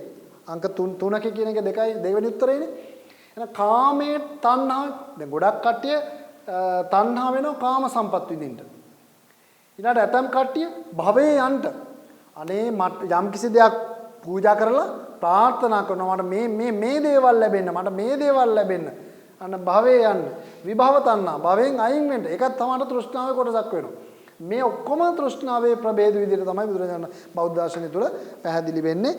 උත්තරේ වෙන්නේ එතකොට අංක 2. 3යි කියන එක තියෙන්නේ අංක 2. එහෙනම් 19 වෙනි එකට අංක 2. 20 වෙනි ප්‍රශ්නේ හිඳීම, ඇවිදීම, සැතපීම ආදී සියලු ක්‍රියා අවබෝධයෙන් යුතුව සිදු කිරීම. මොකද්ද පුතේ අවබෝධයෙන් කියන්නේ? ඇවිදින එක, ඉඳ ගන්න එක, සමහරට කන එක, ගමන් කරන එක, සැතපෙන එක මේ සියල්ල නිවැරදි අවබෝධයෙන් කරනවා කියන්නේ සිහිය නේද? එහෙනම් සති සම්පජාන්‍ය සිහියෙන් කරන්න ඕනේ. මේක තමයි සමතේ මුල් අවස්ථාව. අපිට සිහියෙන් කරන්න සිහිය නෙවන ඒක අරමුණකනේ ගෙනියන්නේ. ඒකනේ භාවනාවේදී ඇවිදිනවා නම් සක්මන් කරනවා කියලා කියන්නේ අන්න සිහියෙන් කරනවා. සැතපෙන එක සිහියෙන් කරනවා. දානේ ගන්න එක සිහියෙන් කරනවා. ඒතර මේ වගේ දේවල් වලට අපි කියනවා සති සම්පජාන්නේ. උත්තරේ 2 20 වෙනි ප්‍රශ්නෙට උත්තරේ. 21 වෙනි ප්‍රශ්නේ බලන්න. සමත භාවනාවේ යෙදෙන්නෙකුට හඳුනාගත හැකි උපරිම කර්මස්ථාන ගන්න. මේ වෙද්දී අපි ඒවා කතා කරා. අර දස කසින 10, දස අසුබ 10, ඒ වගේම දස අනුස්සති, ඒ වගේම ඔක්කොම එකතු වුණාම 40ක් එනවා කියලා මම කිව්වා. ඒ 40 සම 40 කමටහන්. එහෙනම් උත්තරේ වෙන්නේ 40ක් කියන එක තියෙන අංක 4 21 වෙනි ප්‍රශ්නෙට. ඊළඟට තියෙනවා පුතේ 22 වෙනි ප්‍රශ්නය සීලය ආර්ය අෂ්ටාංගික මාර්ගයට අනුව. දැන් ආර්ය අෂ්ටාංගික මාර්ගය කියලා කියන්නේ සම්මා දිට්ඨි, සම්මා සංකප්ප, සම්මා වාචා, සම්මා කම්මන්ත, සම්මා ආජීව අන්න ඒ විදිහට පෙළ ගැහෙන්නේ ආර්ය අෂ්ටාංගික මාර්ගය කියලා කියන්නේ.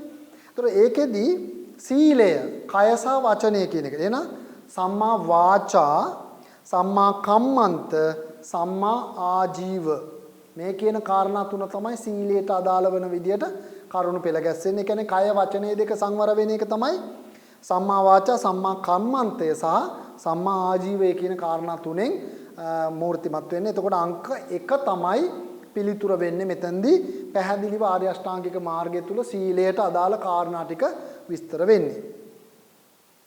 ඊළඟට 23 වෙනි ප්‍රශ්නය. එතකොට 22ට උත්තරය අංක 1. 23 වෙනි ප්‍රශ්නය කාලදේවල හෙවත් අසිත මුනිදුන් පිළිබඳ වඩාත් නිවැරදි ප්‍රකාශය. අපි දන්නවා කාලදේවල තවුසා කියන්නේ අපි බුදුරජාණන් වහන්සේ ලෝකයට පහළ වෙද්දී අපේ සුද්ධෝදන රජතුමාගේ තමයි පිය රජතුමාගේ ගුරුවරයා තමයි අසිත තාපසතුමා. ඉතින් අසිත තාපසතුමා බොහෝ සමත භාවනාව වඩලා දිව්‍ය ලෝකෙට ගිහිල්ලා එන්න පුළුවන් කෙනෙක්. දිව්‍ය ලෝකෙට විවේක ගන්න ගියපු කෙනෙක්. එහිදී තමයි දැනගන්නේ කිඹුල්වත් පුරේට සුද්ධෝදන රජතුමාගේ මාලිගාවේ අනාගතයේ බුද්ධත්වයේ ලබන කුමාරයා ඉපදෙනවා කියලා.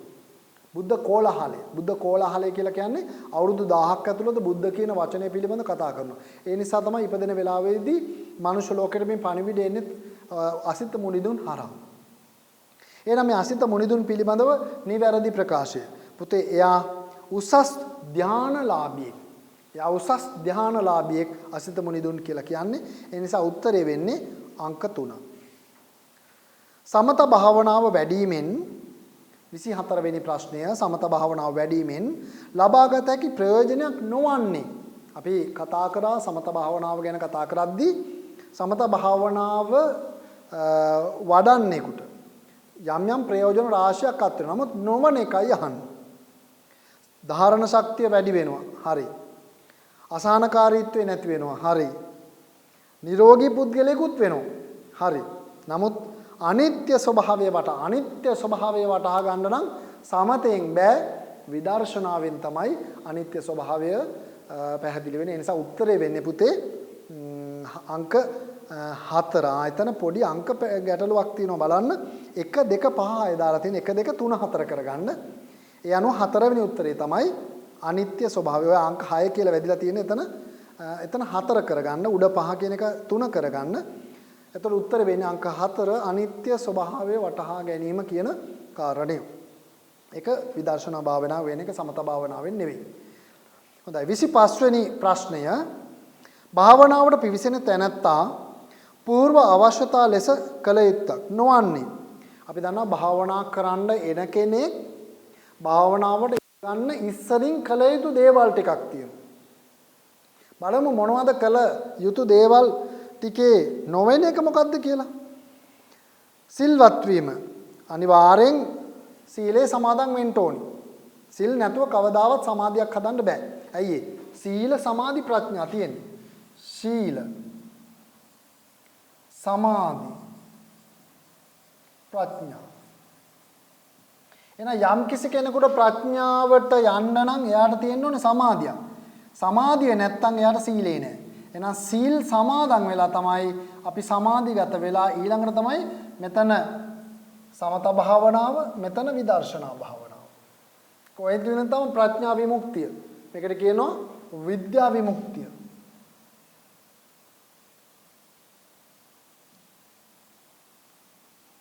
මේ නිවන ඇත්ත ඇති සැටියෙන් දකින්න එකට කියනවා විද්‍යා විමුක්තිය කියලා.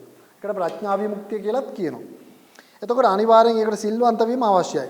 ධර්ම ශ්‍රවණය අනිවාර්යෙන් අපිට ධර්මයේ අහන්නත් ඕනේ. මෙනෙහි කරන්න එපා. කල්යාණ මිත්‍ර ආශ්‍රයයක් තියෙනවා. මොකද අපිට ධර්මයේ ඇහුවේ නැත්තම් ප්‍රවේශයක් හැදෙන්නේ නැහැ නේද? දහමට.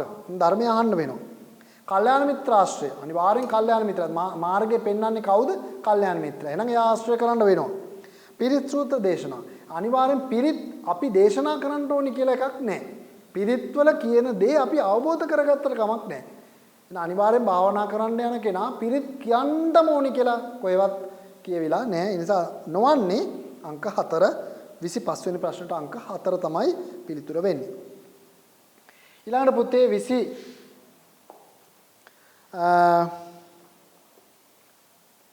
6 වෙනි ප්‍රශ්නය සතර මහා භූත යනට අයත් නොවන්නේ. සතර මහා භූත මොනවාද පුතේ? සතර මහා භූත ආපෝ පඨවි ආපෝ තේජෝ වායෝ. සතර මහා භූතවල එකතුව. සතර මහා ධාතු කියලා කියන්නේ කොටස් 4යි. ඕනෑම දෙයක තියෙන කොටස් 4යි.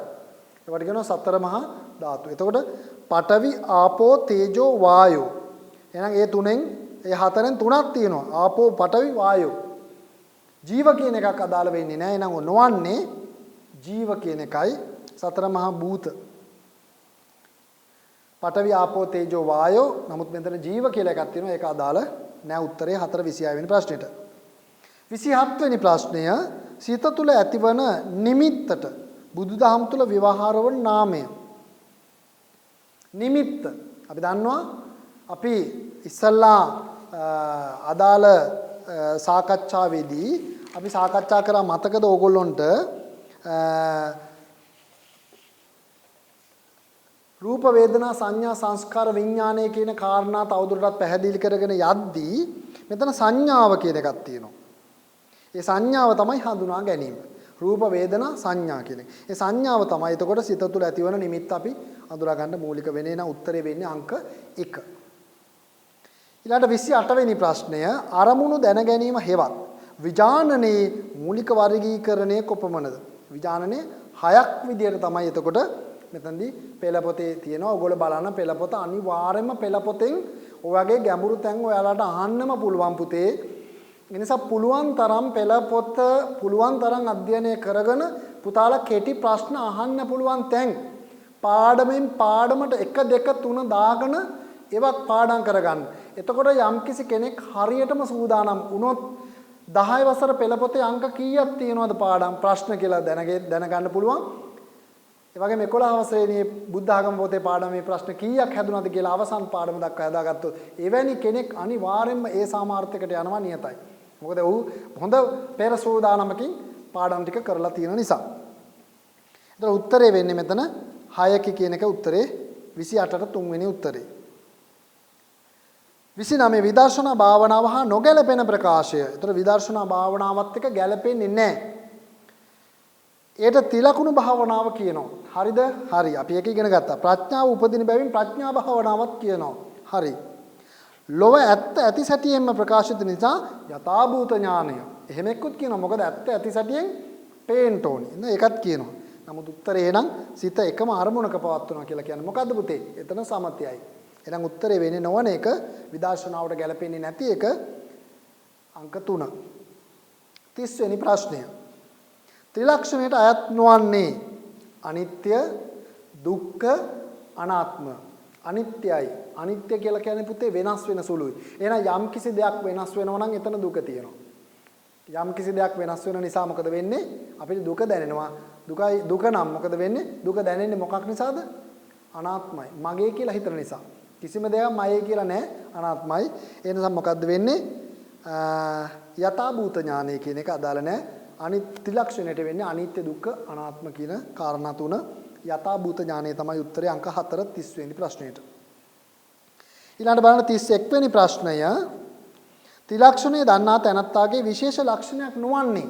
එහෙනම් ත්‍රිලක්ෂණය අඳුරාගත්ත කෙනෙකුගේ විශේෂ ලක්ෂණ තුනක් මෙතන තියෙනවා. නොවන එකක් තියෙනවා. නොවන එක තමයි අපෙන් පිළිතුරට ඉල්ලන්නේ. සියල්ල අනිත්‍ය බව දැකීම. හරිනේ. විදර්ශනාව වඩපු කෙනා සියල්ල අනිත්‍යයි කියලා එයා දන්නවා. ඒ නිසා එයාට ඒකේ ගැටලුවක් නැහැ. එහෙනම් ඒක හරි. ලාභ අලාභ නිසා දුකට සතුටටපත් නොවේ. එහෙනම් අටලෝ දහමින් කම්පා වීමක් සිද්ධ වෙන්නේ නැහැ. ඇයි සියල්ල වෙනස් වෙනවා. අද ලාභේ හෙට අලාභයක් වෙන්න පුළුවන්. එයා දන්නවා අනිත්‍යයි. කිසිම දෙයක් ලාභම ලැබෙන්නේ නැහැ. කිසිම දෙයක් සතුටුම ලැබෙන්නේ නැහැ. මේවා වෙනස් වෙන සුළුයි. එහෙනම් එයා ඒකත් දන්නවා. එහෙනම් අටලෝ දහමින් කම්පා වෙන්නේ නැහැ. උත්තරේ දෙකක් වෙන්න බෑ. කම්පාවටපත් නොවේ. එහෙනම් එයා කම්පාවටපත් වෙන්නේ අටලෝ දහමින්නේ. එහෙනම් කොහොමත් කම්පාවටපත් වෙන්නේ නැහැ. එහෙනම් උත්තරේ වෙන්නේ මොකද්ද? ආත්ම වශයෙන් පත්‍ය නෑ අනාත්ම වශයෙන් දකින්නේ. අනිත්‍ය දුක්ඛ අනාත්ම. එහෙනම් ආත්ම වශයෙන් කියන එක වැරදි. ඒ නිසා උත්තරේ වෙන්නේ අංක 4. 31 වෙනි ප්‍රශ්නට අංක 4 තමයි පිළිතුර වෙන්නේ. 32 වෙනි ප්‍රශ්නය. ප්‍රඥා භාවනාව වඩන්නේ. ඒ කියන්නේ මොකද්ද ප්‍රඥා භාවනාව කියලා කිව්වේ අපි? විදර්ශනා භාවනාව. තිලකුණු භාවනාව. ඔය ඔක්කොම කිව්වේ ප්‍රඥා භාවනාව. සිත තුල ඇල්ම ඊට අඩු ස්වභාවයකින් දැනේ. යාගේ සමහර බොහෝ දුරට ඇලෙන ගතිය අඩුයි. ඒ කියන්නේ පුතේ කැමැත්ත අඩුයි කියන එක. ඇලෙන ගතිය කියලා කියන්නේ සාමාන්‍යයෙන් ඇලෙන ගතියේදී වෙන්නේ තව දුරටත් එහි ආශාව වැඩෙන එකනේ. නමුත් අනිත්‍යයි කියන කෙනා ඇලෙන්නේ නැහැ. ඇලෙන්නේ නැහැ කියලා කියන්නේ මොකද්ද? එතන යාගේ හිත යථාභූත ඥානය තුල තියෙනවායි කියන එක. අපි දැන් ගොඩක් වෙලාවට ප්‍රතික්ෂේප කරන දෙයක් නේ. අපිට කැමති දෙයට ඇලෙනවා, අකමැති දෙයට ගැටෙනවා. නමුත් එහෙම ස්වභාවයක් මේ මනස තුල එන්නේ නැහැ ප්‍රඥා භාවනාව වඩන කෙනාට. ඒ අනුව සාමාන්‍ය පුද්ගලයාගේ සිතේ ඇල්ම ඊටාම ඉහළය. එසේ ඇල්ම ඇති කරන කරුණු අතරට අයත් නොවන්නේ ද්වේෂය, රාගය, මෝහය. අනිවාර්යෙන්ම ওই ටික තමයි. රාග, ද්වේෂ, මෝහ. නමුත් මාන්නය කියන එකට එහෙම ගැටලුවක් එතනදි වෙන්නේ නැහැ. එතන තියෙන්නේ මාන්නය කියන්නේ පුතේ ලොකුකම වගේ එකක් නේ. අතන ද්වේෂ රාග මෝහ කියලා කියන්නේ කෙලින්ම අර මේ ඇල්ම ඇති කරන කරුණු. නමුත් ආයත් නොවන එක තමයි මාන්නේ. උත්තරය එතකොට 2 වෙන්නේ 32ට. 33 වෙනි ප්‍රශ්නය බොහෝ මිනිසුන්ට දුක හට ගැනීම හේතු ලෙස බුදුරජාන් වහන්සේ දේශනා කළේ. දුකට හේතුව මොකද්ද පුතේ? අනිත්‍ය දෙය අනිත්‍ය වශයෙන් නිට්ටය වශයෙන් ගත්ත නිසා. ඒකනේ දුක වෙන්නේ. ඇයි අනිත්‍ය ත්‍රිලක්ෂණය මොකද්ද? අනිත්‍ය. අනිත්‍ය නිසා මොකද්ද ඇති වෙන්නේ? දුක. ඊළඟට මොකක්ද තියෙන්නේ? අනාත්ම. එහෙනම් දුකට හේතුව මොකද්ද? අනිත්‍යයි. එහෙනම් අනිත්‍ය මොකද්ද? නිට්ටය දේ නෑනේ. එහෙනම් අනිත්‍ය දේ නිට්ටය කරා. අනිත්‍ය දේවල් ඔක්කොම යා නිට්ටය විදියට ගත්තාම තමයි දුක එන්නේ. දුක එන්නේ නෑ අනිත්‍ය දේ අනිත්‍යයි කියලා හිතන කෙනාට.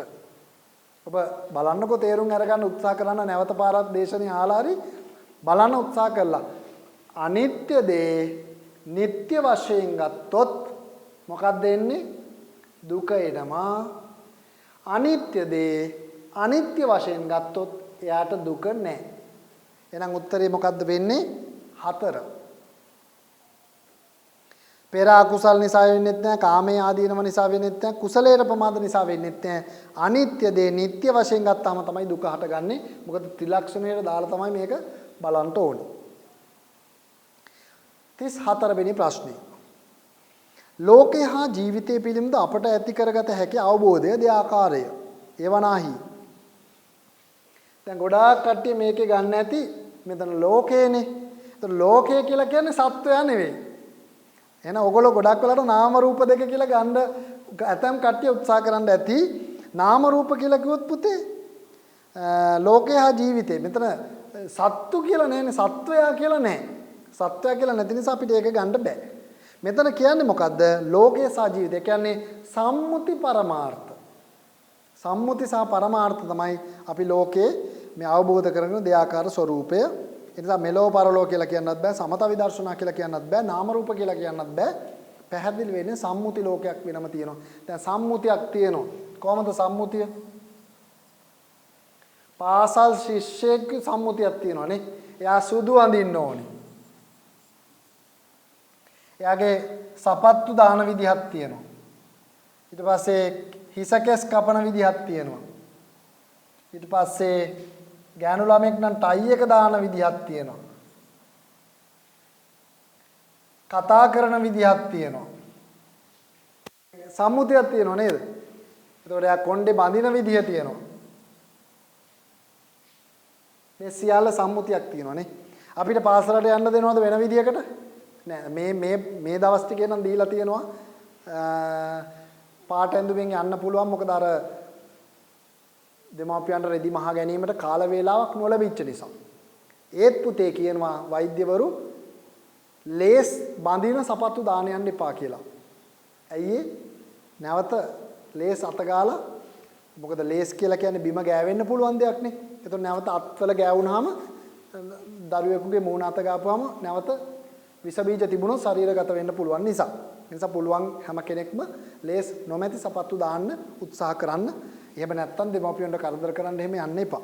හොඳයි. එතකොට මේකට උත්තරේ වෙන්නේ මොකද්ද? සම්මුති සහ පරමාර්ථ. ඊට පස්සේ තියෙනවා මේකේ 35 වෙනි ප්‍රශ්නය අන්තෝ ජටා බහී ජටා. මොකද්ද පුතේ මේ? ඇතුළතත් ගැට පිටතටත් ගැට ගැට ඇතුලේ ගැට. මේක ලස්සන දේශනාවක්. අන්තෝ ජටා බහී ජටා. සාමාන්‍යයෙන් අපි නිතර ඇතැම් තැන්වලදී ඕක කියනවා. සමහර යාළුවොත් කියනවා ඇති අන්තෝ ජටා බහී ජටා. ප්‍රශ්නයක් ආපුවම ලොකු ප්‍රශ්නයක් ආපුවම ප්‍රශ්න පිට ප්‍රශ්නයක් ආපුවම අන්තෝ ජටා බහී ජටා කියලා කියනවා. පුතේ මේක කවුද ඇහුවේ කියලා යහන්නේ. බුදුරජාණන් වහන්සේගෙන් ඇවිල්ලා අහන්නේ කවුද මේක? දෙවි කෙනෙක් තමයි. අනෙක්තරා දෙවි කෙනෙක් කියලා කියන්නේ. එන්න දෙවි කෙනෙක් තමයි බුදුරජාණන් වහන්සේගෙන් අහන්නේ. කොසල් රජතුමාව සුද්ධෝදන රජතුමාව සාම්පති මහ බ්‍රහ්මයාවක් නෙවෙයි අහන්නේ. දෙවි කෙනෙක් අහන්නේ. 35ට අංක 2 තමයි පිළිතුර වෙන්නේ. 36 වෙනි ප්‍රශ්නේ සසර දුක ලෙස බුදු හිමියන් දැක් වූ කරුණ වලට අයත් නොවන්නේ මින් කුමක්ද? සසර දුක ලෙස බුදු හිමියන් දැක් වූ කරුණ වලට අයත් නොවන්නේ මොනවද පුතේ? සසර දුක විදියට බුදුරජාණන් වහන්සේ දේශනා කරේ ඉපදීම. ජාතිපි දුක්ඛ. ජාති කියලා කියන්නේ ඉපදෙනවට. ජාති, ව්‍යාධි, මරණ මේ ඔක්කොම මොනවද? දුක. එහෙනම් බලන්න මෙතන කුසගින්න. කුසගින්න කියලා කියන්නේ ලෝකේ තියෙන ප්‍රබලම රෝගය. බලන්න උපන්දා ඉඳන් මැරෙනකන් කෑම කනවා. හොඳ වෙනවද ලෙඩේ? නෑ. ආයෙත් කනවා, ආයෙත් කනවා, ආයෙත් කනවා. ඉවරයක් නෑ. ඒ නිසා බඩගින්න කියන්නේ දරුණුම ලෙඩේ, රෝගේ විදිහට තමයි බුදුරජාණන් වහන්සේ ඒ හැන්නකොට ඒක අර දුක කියන කාරණේට ව්‍යාධි, ජාති, ජරා, ව්‍යාධි, මරණ. ජාති, ජරා, ජරා,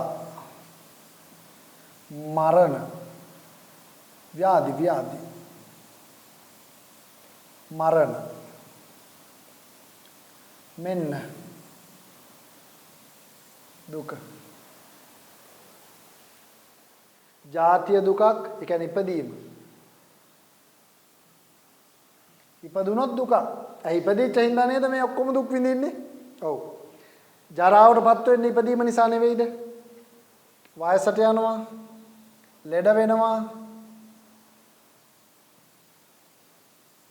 ඊට පස්සේ මරණයටපත් වෙනවා.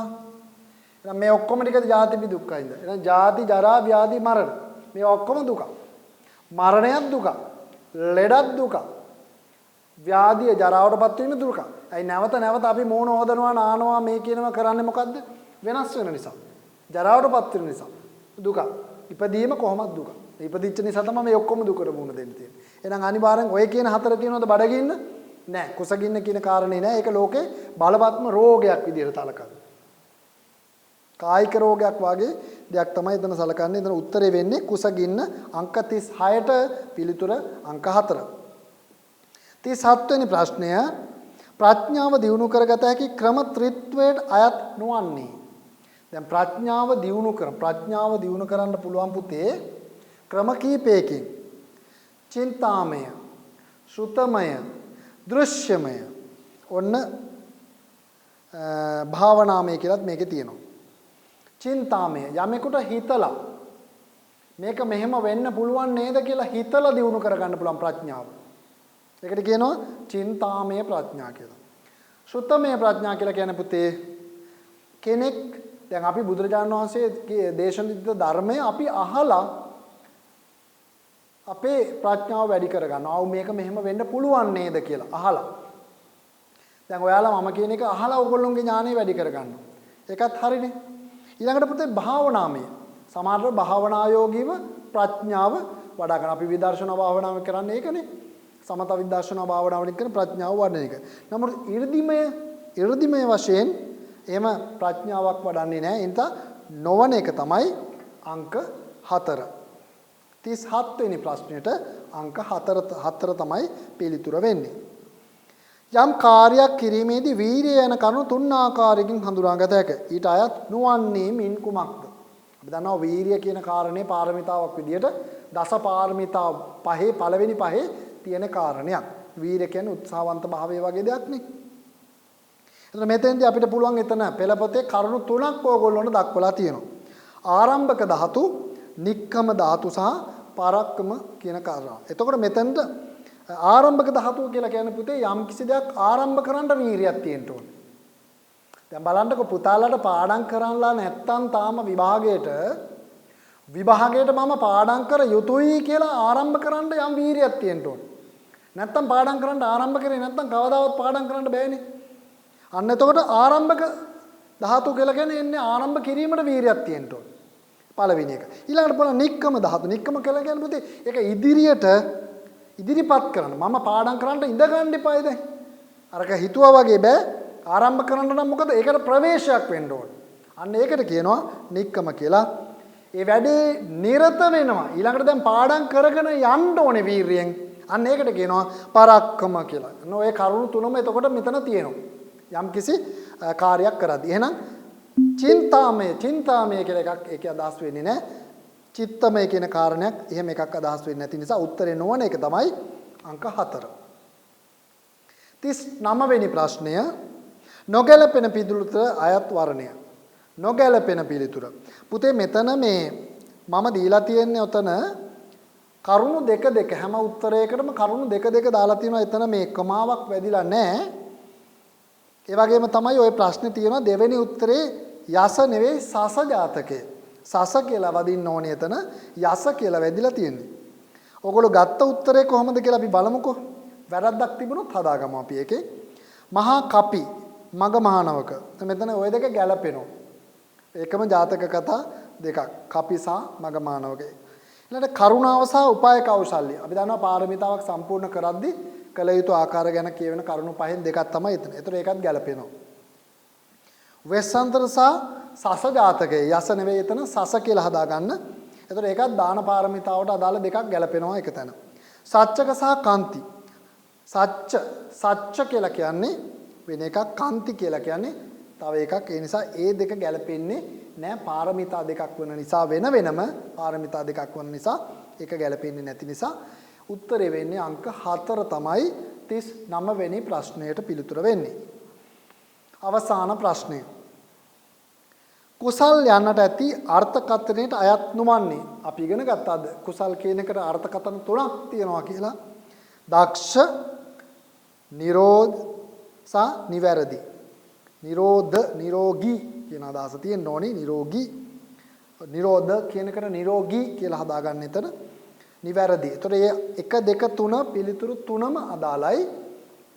අවෛරී කියන එකක් අපි ඉගෙන ගත්තේ නෑනේ අද සාකච්ඡාවේදී අපි නේද? ඒ නිසා උත්තරේ වෙන්නේ 40 වෙනි ප්‍රශ්නෙට 4 වෙනි උත්තරය. හොඳයි. අද අපි බුද්ධ ධර්මය વિશે අදාළ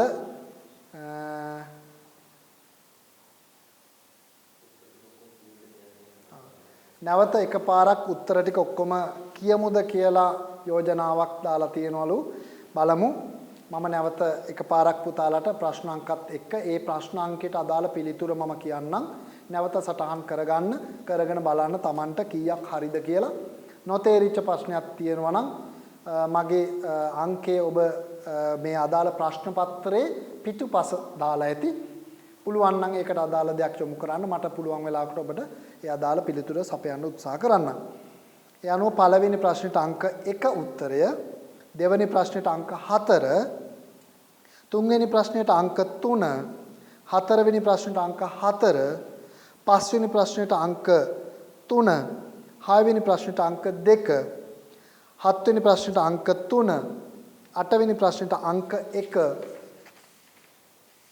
නවවෙනි ප්‍රශ්නෙට අංක 2, 10වෙනි ප්‍රශ්නෙට අංක 3, 11වෙනි ප්‍රශ්නෙට අංක 4, 12වෙනි ප්‍රශ්නෙට අංක 4, 13වෙනි ප්‍රශ්නෙට අංක 2, 14වෙනි ප්‍රශ්නෙට අංක 3, 15වෙනි ප්‍රශ්නෙට අංක 4, 16වෙනි ප්‍රශ්නෙට අංක 3, 17වෙනි ප්‍රශ්නෙට අංක 3, 18වෙනි ප්‍රශ්නෙට අංක 3, 19වෙනි ප්‍රශ්නෙට අංක 2, 20වෙනි ප්‍රශ්නෙට අංක 2, 21වෙනි ප්‍රශ්නෙට අංක 4, 22වෙනි ප්‍රශ්නෙට අංක 1, 23වෙනි ප්‍රශ්නෙට අංක 3, 24වෙනි ප්‍රශ්නෙට අංක 4, 25වෙනි ප්‍රශ්නෙට අංක 4, 26වෙනි ප්‍රශ්නෙට අංක 4, 27වෙනි ප්‍රශ්නෙට අංක 1, 28වෙනි ප්‍රශ්නෙට අංක 3, 29වෙනි ප්‍රශ්නෙට අංක 3, 30වෙනි ප්‍රශ්නෙට අංක 4, 31වෙනි ප්‍රශ්නෙට අංක 4, 32වෙනි ප්‍රශ්නෙට අංක 2, 33වෙනි ප්‍රශ්නෙට අංක 4, 34වෙනි ප්‍රශ්නෙට අංක 2, 35වෙනි ප්‍රශ්නෙට අංක 2, 36වෙනි ප්‍රශ්නෙට අංක 4, 37වෙනි ප්‍රශ්නෙට අංක 4, 38වෙනි ප්‍රශ්නෙට අංක 4, 39වෙනි ප්‍රශ්නෙටත් 4, 40වෙනි ප්‍රශ්නෙටත් අංක 4. හොඳයි පුතේ, අද අපි බුද්ධ ධර්මය විෂයට සාමාන්‍ය පෙළ විභාගයට පෙනී සිටින ඔබට ඒ අදාළ ගැඹුරු පාඩම් දෙකක් තමයි අද මේ පැය දෙක ඇතුළත අපි සාකච්ඡා කරේ. ඉතින් පුතාලට යම් දැනුමක් ලැබෙන්න ඇති කියලා අපි විශ්වාස කරනවා. මේ අදාළ පාඩම් දෙක තවදුරටත් හොඳින් කියවන්න. කියවලා පුතාලට නැවත ප්‍රශ්න පත්‍රය කරලා බලන්න. ඒකට අදාළ පිළිතුරු මේ විදිහට තියෙනවා. මේ අදාළ දේශනය ඔබට තව සතියකින් වගේ කාලයක් ඇතුළත YouTube ඔස්සේ විශේෂයෙන්ම එර්ල් ගුණසේකර এডুকেෂන් ෆවුන්ඩේෂන් කියන වෙබ් අඩවියෙන් ඔබට ගන්න පුළුවන්. අරගෙන බලලා නැවත වරක් කරලා මේ අදාළ ප්‍රශ්න පත්‍ර වලට නිවැරදිව සාර්ථක පිළිතුරු දෙන්න. අවුරුදු 11ක් පාසල් ගිහිල්ලා තමන්ගේ පාසල් අධ්‍යාපනයේ තුල ලැබෙන දෙවැනි වැදගත්ම කඩයිම් විභාගයට ඊටාම සාර්ථකව මුහුණ දෙන්න ඔබට මේ අධ්‍යාපන සත්කාරය හේතු වෙයි. ඉතින් එර්ල් ගුණසේකර මහත්මයාට මේ පටන් ගත්ත අධ්‍යාපන සත්කාරය සාර්ථකව කරගෙන යන්නට ඔබ එසේ විභාගයේ සමත් වෙයි කියන අදහස අපිට ඊටාම වැදගත් වෙනවා. ඔබ සමත් වී එතුමාට දැනුම් දීම මොනතරම් සතුටට කාරණයක් වෙයිද? ඒ නිසා ඔබ එවැනි වීරියකින් කටයුතු කරන්න කියලා මතක් කරමින් මම අද මේ බුද්ධ ධර්මය දේශනය මෙතනින් අවසන් කරනවා. සියලු දෙනාටම ස්තුතියි. සුබ දවසක්. ආයුබෝවන්.